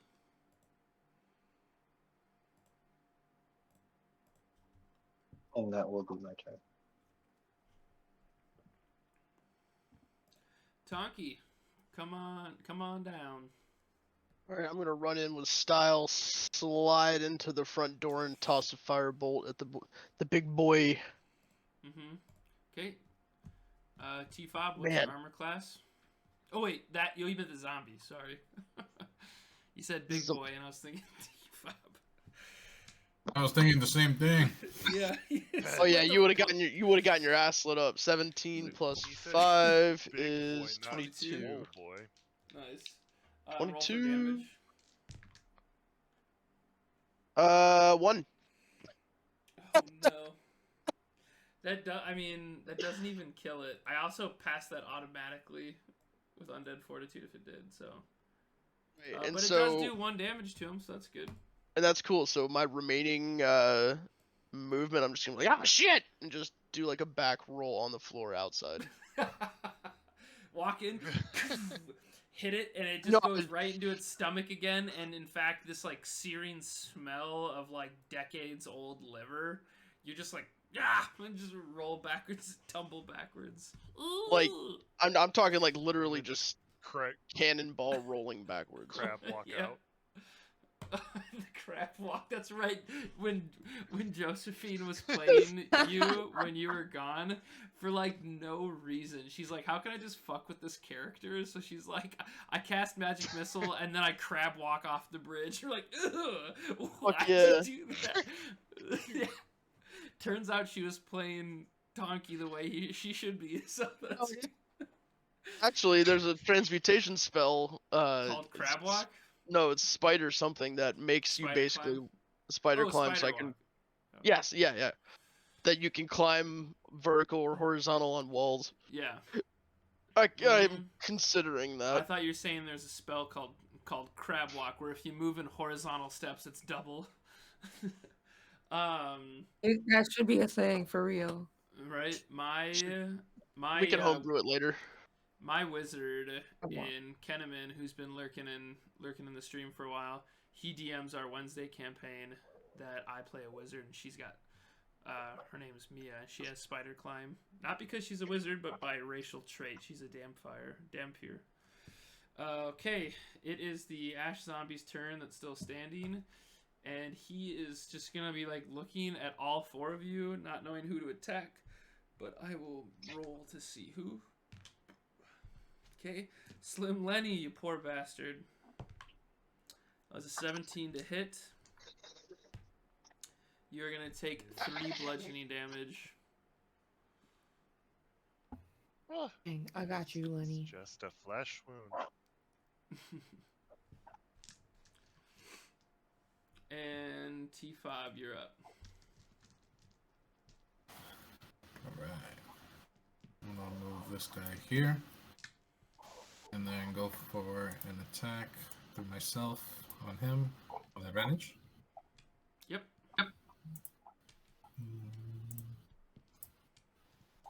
Uh-oh. Oh, no. There it is.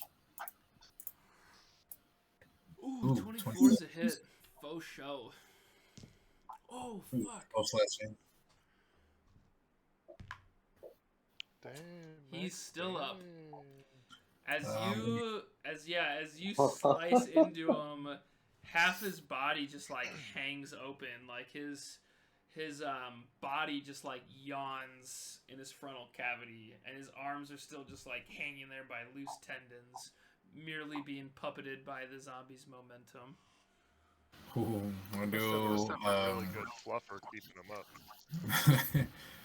I do a second Unleash Incarnation. Okay. So I'll do an attack through the echo. Okay. That's a regular one. Ooh, a 15 to hit. That will hit. Alright. 6 slashing. Net 20, baby. The Ah, zombie is still standing. It will not go down. that'll be You it for yawned open the side with your longsword behind your shield, and then the echo comes in from the side and tears one of its arms completely off. But it's like, it doesn't even look affected. It just doesn't, it pays no mind to it whatsoever. What is that beeping sound? Is somebody playing by their microwave? Okay, it's good. Anything else, T-Fob? That'll be it for me. Okay, Slim Lenny, buddy, make it happen, man. Hey, you little bitch zombie. Take my short sword. 24 to hit. That's a hit. You guys are rolling so good to hit, and you're dealing heaps of damage. Okay. That's max damage. Anything else you want to do, bro? What can I do? Yeah, that sneak attack. Cool. Because right now I just rolled the Undead Fortitude, and it beats that. But it does not That's beat 16. It does not beat 16. So your short sword, just right in the head, and this ichor just spills out, wets the ash on the floor, and combat is over.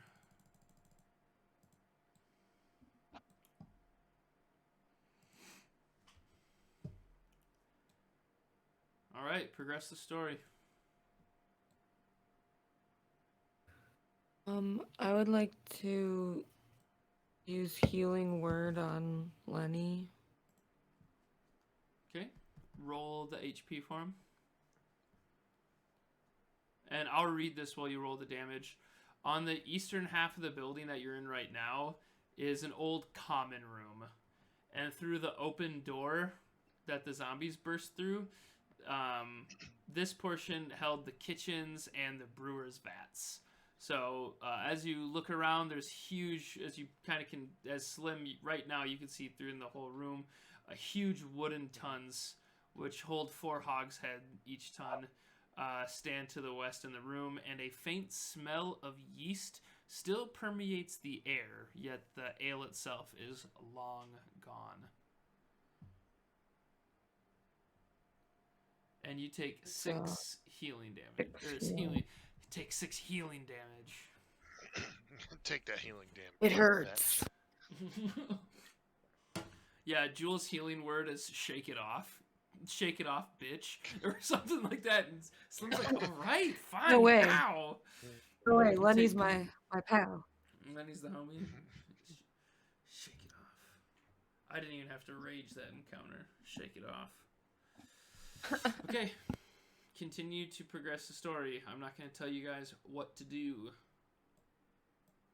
So If I was telling you guys what to do, I would have told you to take a long rest 4 hours ago when you were still in the prairie.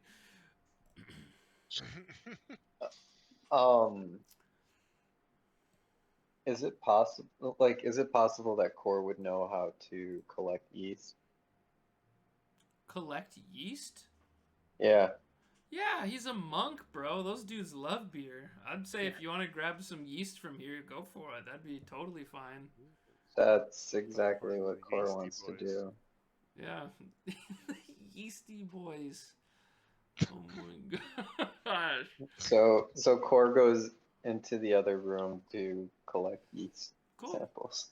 Yeah, you go in the kitchen. It looks like it's a kitchen that hasn't been touched for 3 decades, but the tons that are in there are absolutely full of just like this. It's caked with just powdered, dried yeast that were. It seemed like that vat could have been full of ale, and over 30 years just evaporated and fermented and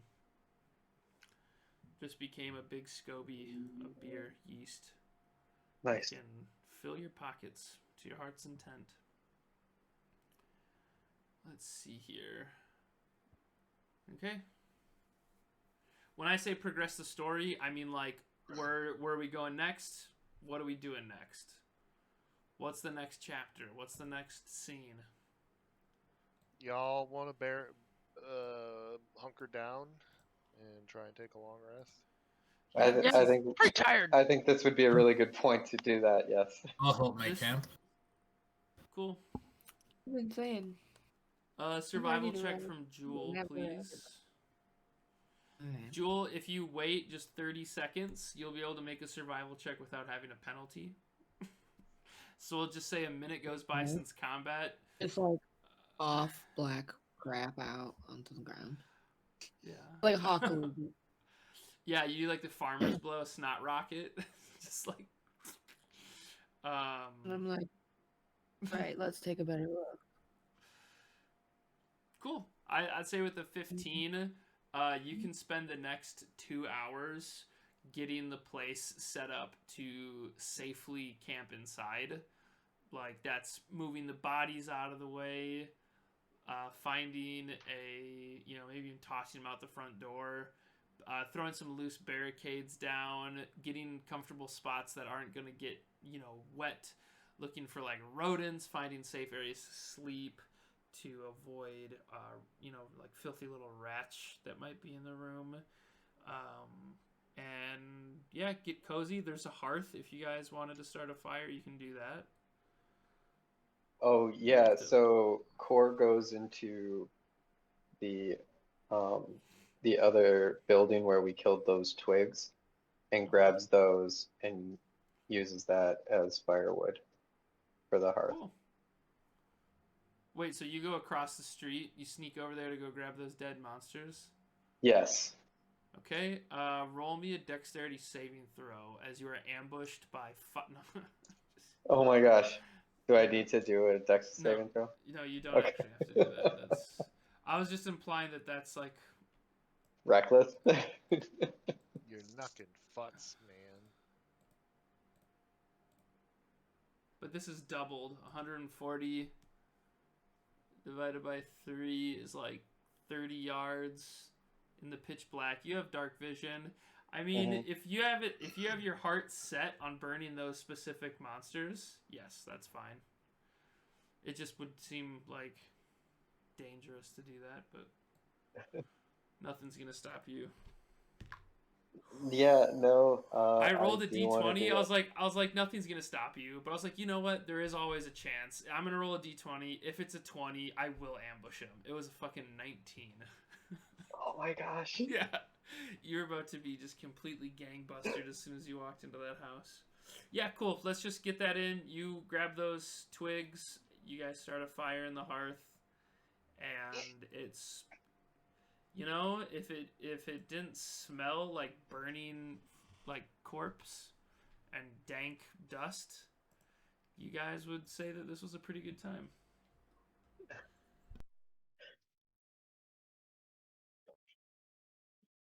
Are we gonna do our normal watch? Oh yeah, that works out for me. Yep.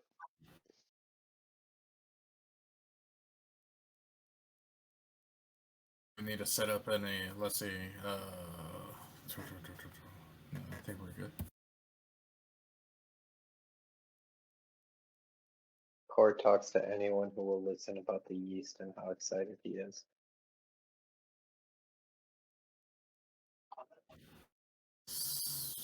I lay in the corner, the nearest corner, and I take a nap until it's my turn to watch. Okay, so what's the sleeping arrangements? Sorry, just a family thing. I'll stay up. Cool. Jules gonna take the first shift. 4 hours goes by, and you guys seem fine. Everything is good. Those of you, who's on next shift? T-Fob? Okay, Can T-Fob. stay up again. What's that, Jewel? Oh, I can stay up again. I only need 4 hours. Oh, okay. Yeah. 4 hours has gone by. Huh? I thought that, because we were saying like your guys' default was gonna be you do 4 hours, then T-Fob does 2, and then Tonki does 2, or were you just gonna let everybody get a full rest and then you were gonna rest for another 4?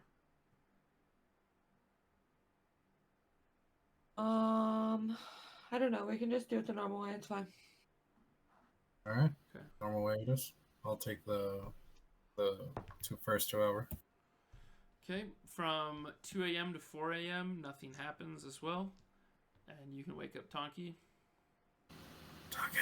Tonker, wake up. By the way, you got any powder? The way he yells. You got any powder? I'm just gonna I pull out a little pyramid vial with a cork stopper in the top that's full of cerulean blue powder. Oh wait! Let me just roll back over. Oh, thank you. By the way, it's your turn to watch. All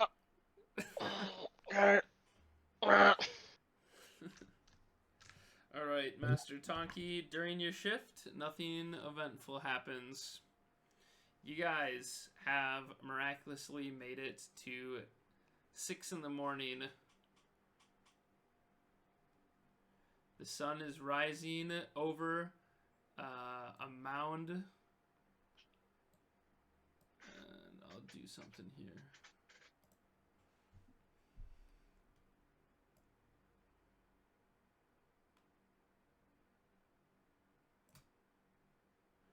You guys would be able to see this just because it's very high up on a hill and there's elevation going upward to the east, but you can see the sun like casting a large shadow now basically over your brewery from that tower. And let's see here. I need to take like a quick 5-minute break. But we are getting close to when we usually end. I know we started also like half an hour late. I guess I want to just gauge with you guys, what are you feeling? I do need to take a quick 5-minute break though. Do you want to just like come back in 5 minutes and then say your guys' next move and then just go as far as we can until 10? Or do you want to just play it by ear? Yeah. Well, first thing you said sounds good to me. Okay. We'll Yeah, play it first by one. ear, but let's just take a 5-minute break. Let's just come back at 9:40. Okay. Sound good for everybody? Yep. Cool. Go ahead and get yourselves a little hydration, take a urination, do what you gotta do, and I will be right back. Hey guys. What's up, chat? Sorry I don't obviously like engage with chat that often. It's just, give Murdoch a treat. I will redeem that. When I get back. For 2 reasons. One, I really have to make a biological break. And oh, jeez, broke my hair tie. I also have to go tuck my partner in goodnight. I also will redeem that when we get back, so I know you're still here in 5 minutes. You tried just giving a treat and running, didn't you? You're like, shit, they're going on a break. I gotta use this treat. But thanks for watching, Keneman. I really appreciate you being here, man. And I can't wait until the next time that I get to DM you. Oh, we also get to be player characters this one in 2 days. That's gonna be fun. We get to be goblin monsters. Goblin monsters. Precious. Let's see here. Colossus. I am going to play. I'm going to do Deluge Fire.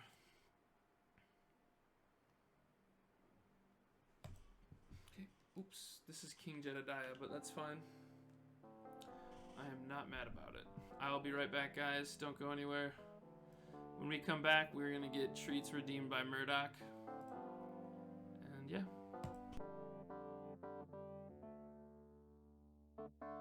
When you wake up one morning and you realize, all groggy and misty-eyed, that you're flying right through the sky on a falcon named Jebediah. When you come to, you see right in front of you, Jebediah's staying cool. He ain't scared of the sky or to die from a fall to the earth. But you know that he's got those wings and a beak and a voice that sings, among many other powerful things. He's the king of the falcons. Then you think about it with every single brain cell, that it's gotta be some kind of magic spell. You start feeling deceived, you stand up with your lungs swelled and your chest heaves, saying, King Jebediah, where are we flying? Is it to the moon, far past the sky? King Jebediah, the Falcon Messiah, where we going to? Why am I here with you?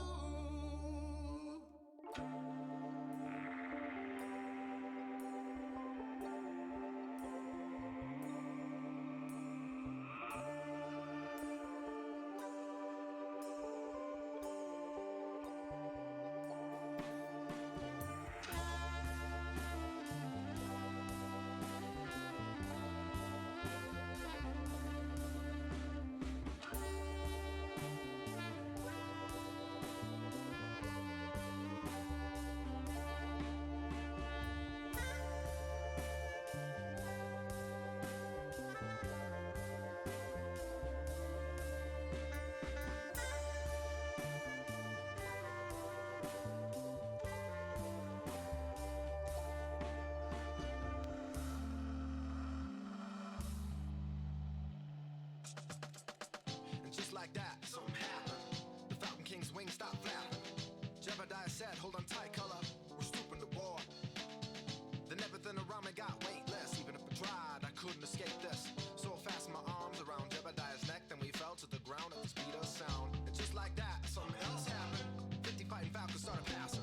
War ready from head to talon. A large battalion of Falcons stooping below. Then I saw a way over in the distance. Through my watering eyes in the intense mist. A kettle of hawks fighting fire with stone. And King Jebediah tried to topple his throne.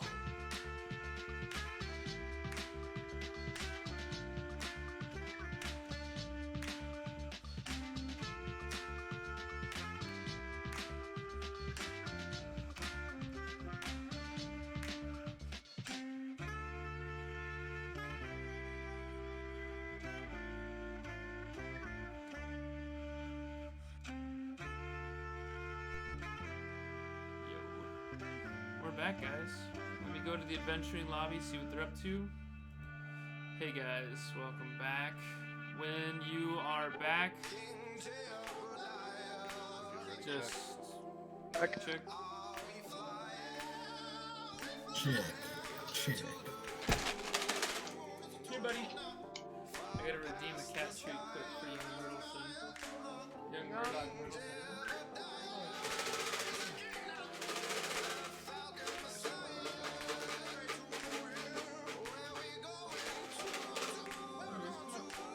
Come on up, buddy. Come up. Yeah.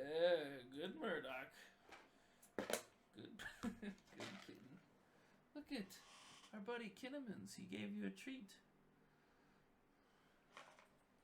Nice to meet you back. I'm Dad. Golgon, thanks for being a homie.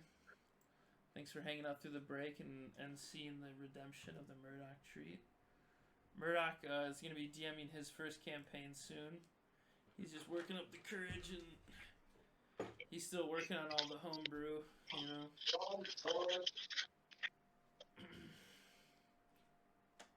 Alright guys, so what are we doing now? What's the next step as we traverse the town? Core wants to go back and feed his horse. Nice! Oh my god, take inspiration for remembering that it's a new morning and you should be managing. That's so cute. I wish I could give you 2 inspirations. Go feed I your need damn Karen. horse. I will feed it. Her name is Karen? Is that what you just said? No, Charon. Oh, Charon. Nice. Yeah, Cheren. It means black in Bulgarian. Oh, that's precious. Yeah. It'd be a shame if something happened to your horse now. As you guys didn't watch your horses over the night. I'm just kidding. But it is something to consider in the future. Yeah. The horses they sing sweet songs as you approach. As they wonder where their breakfast is. And I sing back to them. As Core probably would.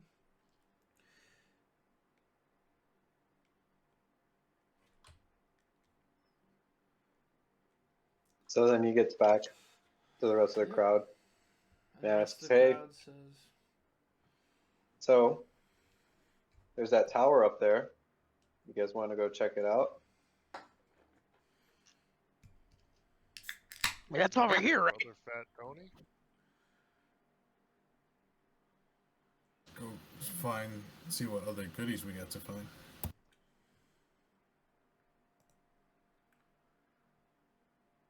okay, you guys leave we'll just call it the brewery.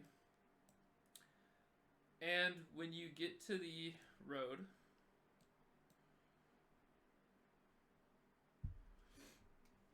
you see a fork in the road.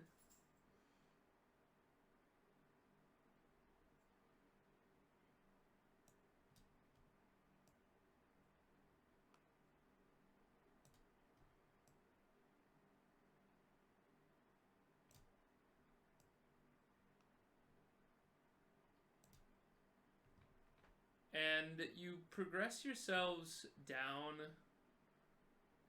to here, making your way to the tower. And when you get to this intersection here, though, I'll just park you guys at this intersection. To your south, here, you see a building that looks substantially, like, well taken care of. Like, much more so than all the other buildings that are around. And when you look this way, there are spider webs. Very thick spider webs covering the trail.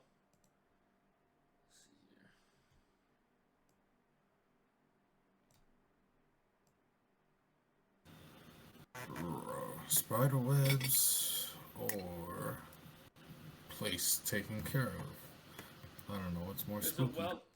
So there's a well-kept place to the right, and there are spider webs to the left. You know, to get to the tower, you're going to have to go through the spider webs, or there is taking a right. Let's see. Let's go check if we can see if there's any resources or something that we can use at the well-kept place. Maybe something else is well-kept there. And I would think maybe some more fire would be helpful. Okay, I'm back.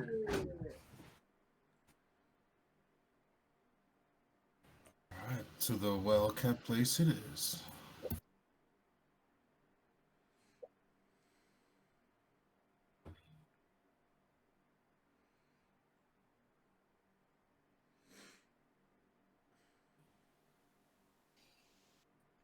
So Core and T-Fob head towards the well-kept place. And you guys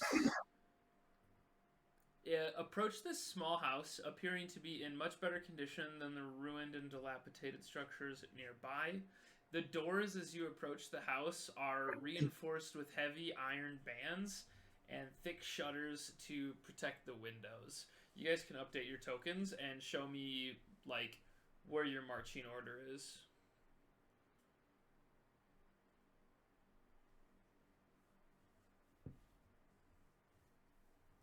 I thought you guys went to the house. Okay. Sure. And Jewel, I can move your piece too if you're still like. Okay, we're going down here. I mean, I don't care about being stealthy, but if other people will, I'll stay back.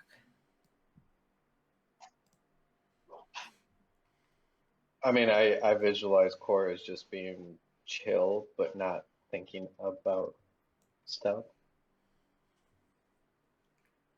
Yeah, like we just kind of set a fire, we killed some stuff, like we spent the night.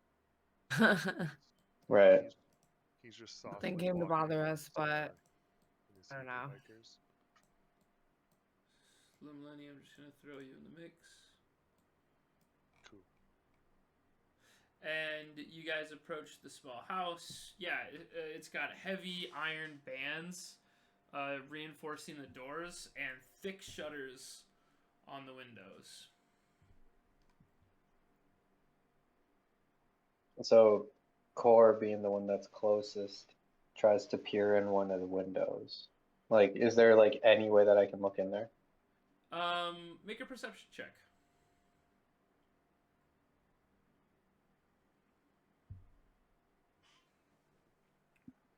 Oh, sorry. I don't know which is the first one. Do you want me to the roll left again? one. No, that's okay. It'll always be the left one if it's Oh, rolled with okay. advantage on roll 20. Sorry. Let's see here. 13. That's okay. 13. No, you can't. There's really no way to peek inside at the moment. And you So can Core look, just you would, kind of. like, look around, kind of do like a snoop around the corner. The shutters on the windows are like they almost look like new wood, right? They're not aged very long. They're very nice, well carved pieces of wood. So Core just kind of looks at the group, shrugs, and then tries to pound on the door and asks, "Is there anybody in there?" And behind you, behind the whole party, rather. Let me see if I've got something for him.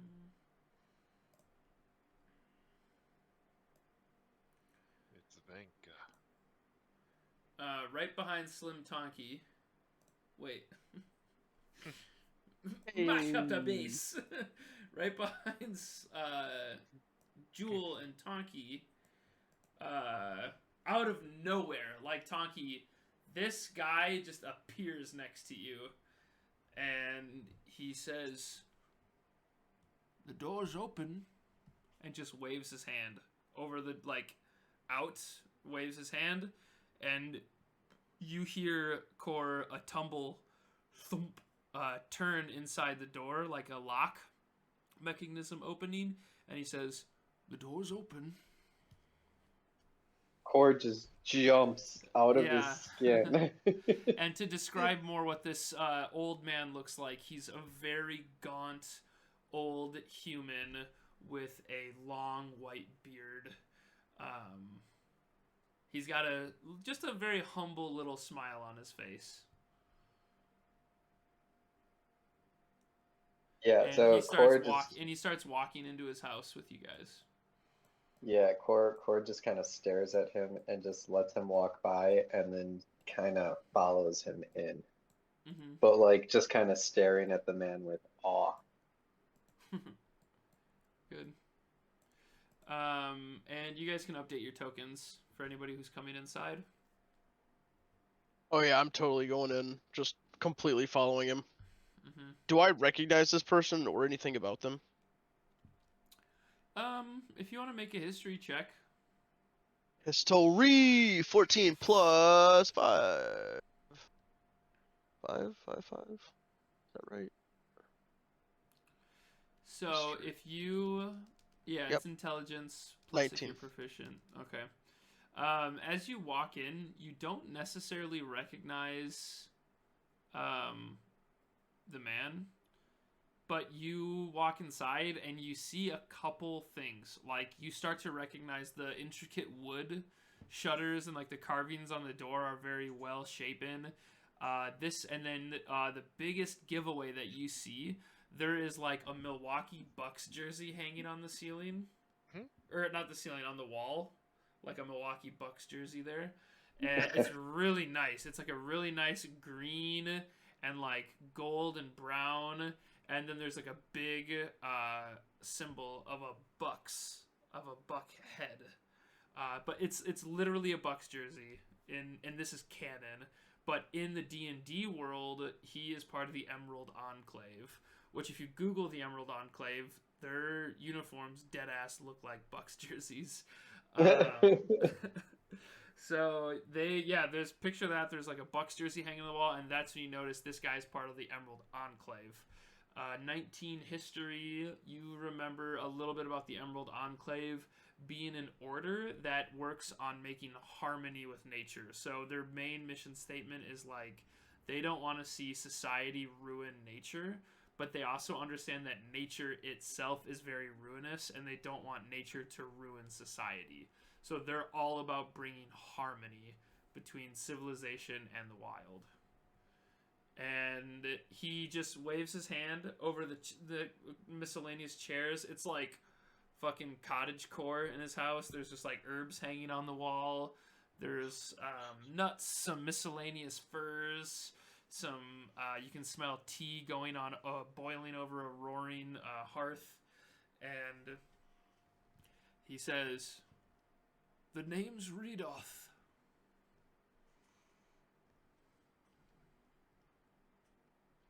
Oh, Rudolph, how do you spell your name? I guess in the common tongue it would be Reidoth.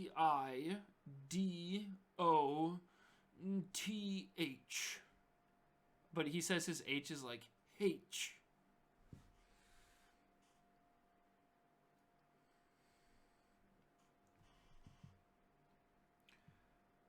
Not many travelers here.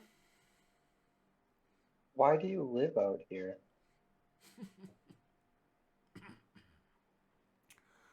I can't say I live here.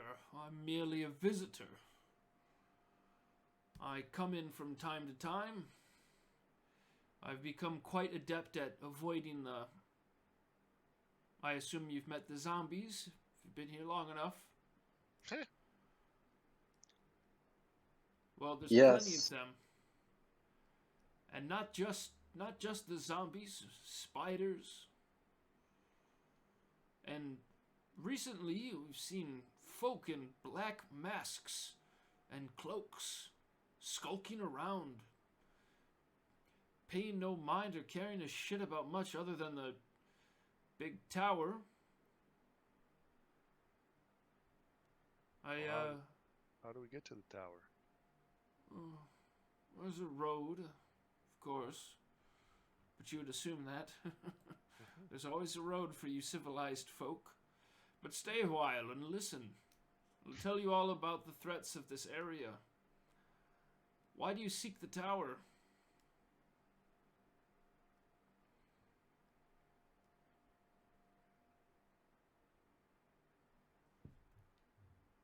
We're looking for druids. A druid. Oh. Well, if you see one, let me know. I haven't seen any druids here other than myself in many years. So you are a druid. Oh, yes, of course. And when he turns and looks at you, his eyes, like, flash really quick with, like, very animalistic like almost like a bear. You know, bears have those really rich, like brown almond eyes. He looks at you with just these like kind like teddy bear eyes, and then when he blinks, it's like almost like they're gone. Just like showing you a little proof that he is a druid.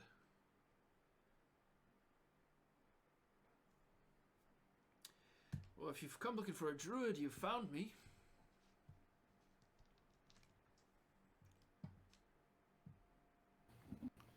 What can you I'm tell not us about the tower? The tower is quite dangerous. In fact, it's been a very big problem for me, you see. 30 years ago, when the volcano at Mount Hodenau blew up, set this place into be quite a mess, and we didn't have a problem with this settlement. Being on the border with Neverwinter Forest, it was quite harmonious with the Emerald Enclave. However, we've had some issues now, as you can tell from the zombies, and recently a young green dragon had found itself looking for a lair within the Neverwinter Forest. Not finding one suitable, it came across this ruinous town and made that tower its home and lair, filling it with treasure. These folk in black masks and cloaks continued to fill the tower, bringing it treats and humming it sweet nothings. I'm not sure what they're aligning with it, but it's no good. No good here.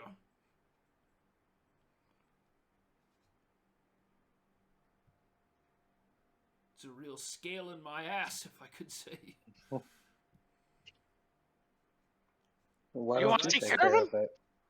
What was that, young wizard? You want us to take care of him for you? Oh, that'd be quite nice. You could have whatever treasure's in there. It'd be all yours.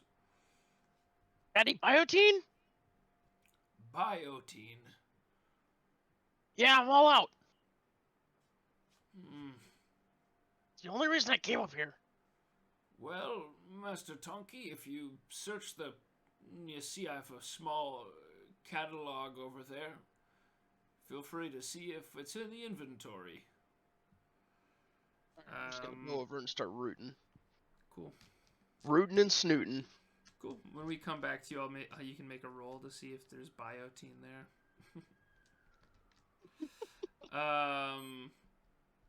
Yeah. Would you want to join us, Rudolph? Oh, you're close. It's Redoth. Rudolph. Yeah, I haven't been called Rudolph since my young years. Oh no, I said. Okay. It started off as an offense to the Emerald Enclave. You see, we're big Bucks fans, and so the nickname Rudolph came naturally for us druids in the Enclave. But then, it became the cute thing, and I've grown old in time to admire it. It's not of my desire. I pass by very quietly through here. I'm sure we could use a man of your skills. Yes, I bet you could, but unfortunately the best I can do is give you a safe place to rest. Would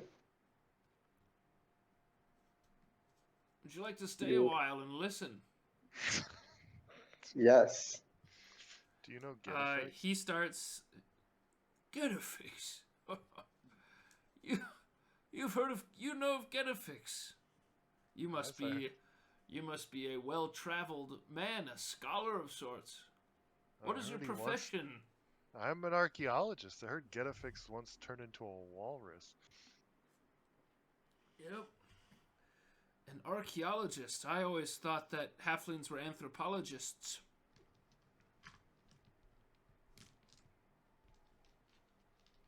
Did I say it? You said archaeologist. It's anthropologist. It's okay. I said it wrong. They're both kind of the same thing.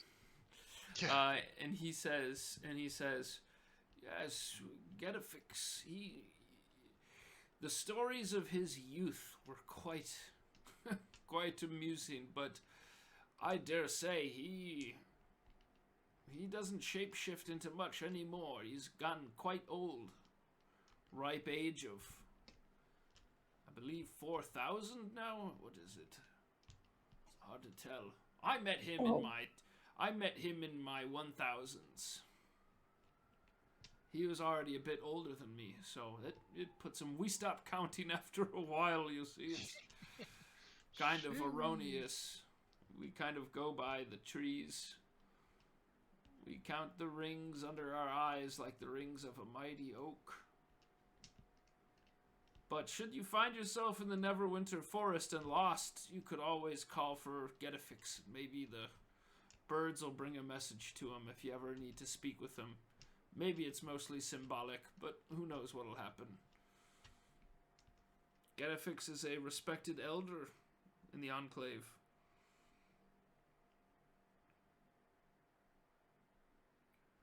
And he grows some of the good kush.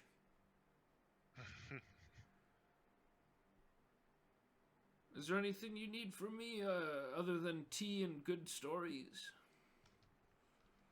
Yeah, tell us about this dragon. The dragon, I said everything I could. Lives in the tower. Real pain in the ass here.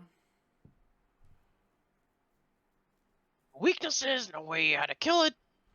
Oh, geez, now we're asking the big questions. Let's see here. Dragon, and then he uses Mage Hand to pull a book down. And he thumbs through the pages. Yes. It's poison.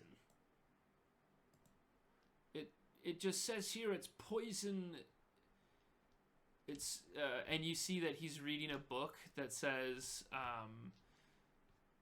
marching orders, military formations against the lawful wild. And he says, it just says here the poison breath is its most visceral area of attack, and that loose formations are most encouraged when fighting a dragon of its stature.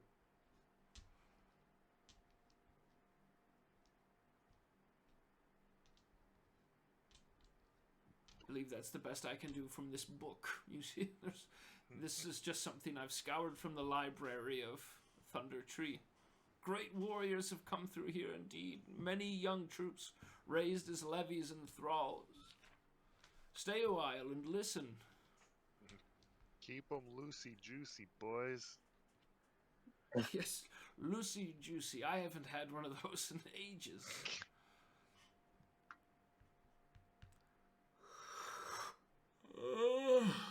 But I'm growing tired. I had to spend all night. There was a lot of commotion going on. Seems like more zombies or something have torn into the brewery. No, that was That was us. Oh. You spent the night here already, and you've cleared out the brewery? Yeah? Oh. You know, it's not really my job to make Thundertree a village again. In fact, maybe some higher level adventurers would ever want to come back and create a new society of their own to manage, and maybe even gain fiefdom, raising profits from the taxes, the businesses. Who knows? It would be quite a really fun thing to roleplay for a while and find a game mechanic for. The brewery was my first choice of buildings. There's also on the other side of town, should you survive long enough or care to search, an apothecary that was there. I heard the young family moved down to Phandelver some time ago. Would there be any space for a meat shop in this town? Meat shop? Like Gabagool? Yes, a good Oh. gabagool. Well, it is on the prairies, so there's opportunity for raising many meats, many meat kettles. Perfect. But stay a while and listen. How do we get past the You're not talking. spiders? He's an NPC. I'm sorry, what was that? How do we get past the spiders to the tower? I don't know. As you know where the spiders are. They're everywhere. I mean, just be careful. You're gonna have to. I mean, just go through the. I mean, it's some nasty webbing. Frankly, I once got caught in there, but luckily I was in the shape of a bear, and I was able to just muscle through and barely make it out. Very Alright. Do you strong have webs any indeed. advice? Yes, be very careful. The webbing is an alarming system for them. So if you use it, if you interact with the web, just make sure you get ready for a duel because they come pretty relentlessly when the dinner bell is rung. Stay a while and listen. Is there anything I can identify for you? Stop. Are we? Can we go? Can we leave this guy? Are we? Yeah. Yeah, let's head out. I want to. Can. I would like to go back and get a zombie body. And As a toss What? it- halfling? Well, like, well, my crew. You know, Yeah, boy, yeah, sure. boys and gals is coming with. Yeah. You guys want to go get a zombie body and toss it in the webs real quick? Sure. Yeah, we got have one. Cool, because then I'm gonna throw an oil flask, and then Tonky's gonna light it on fire. What, like some fucking cheap pirate trick to you? Yeah, you did really good last time. Alright. Okay. You guys can very easily go grab, start dragging a zombie corpse, over to the spider web. And let's see here. Stay a while and listen. I sure think I could identify for you. I'll just put the kill on it so it's did.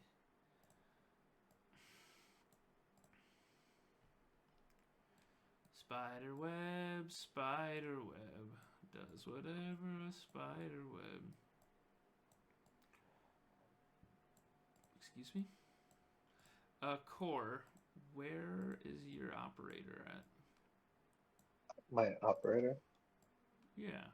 Smooth operator. I don't see Core anywhere. Okay, you're hiding under the... I had a GM. I have many layers over here. Oh. Yeah.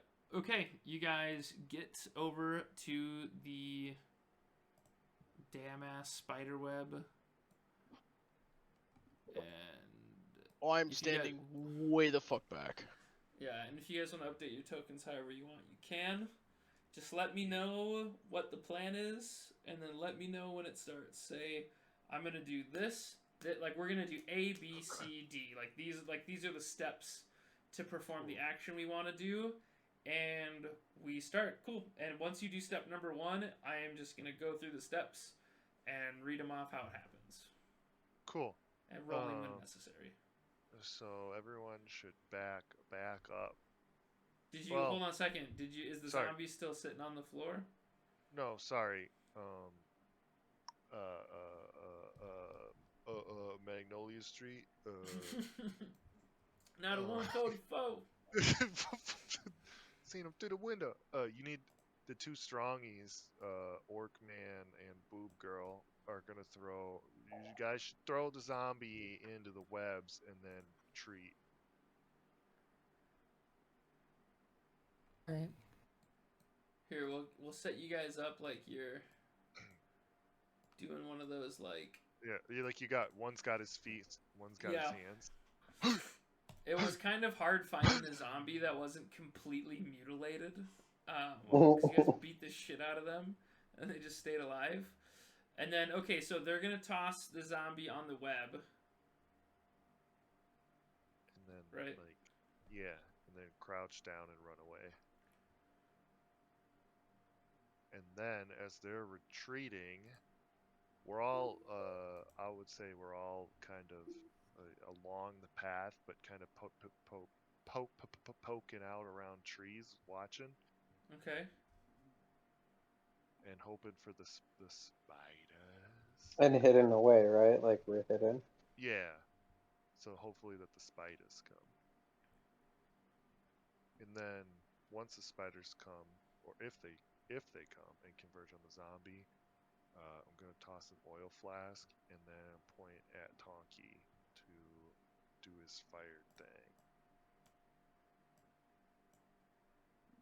Okay, 1 second.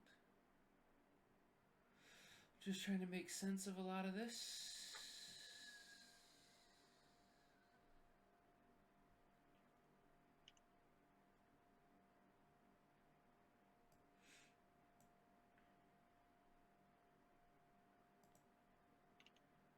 Okay. And where's the oil at?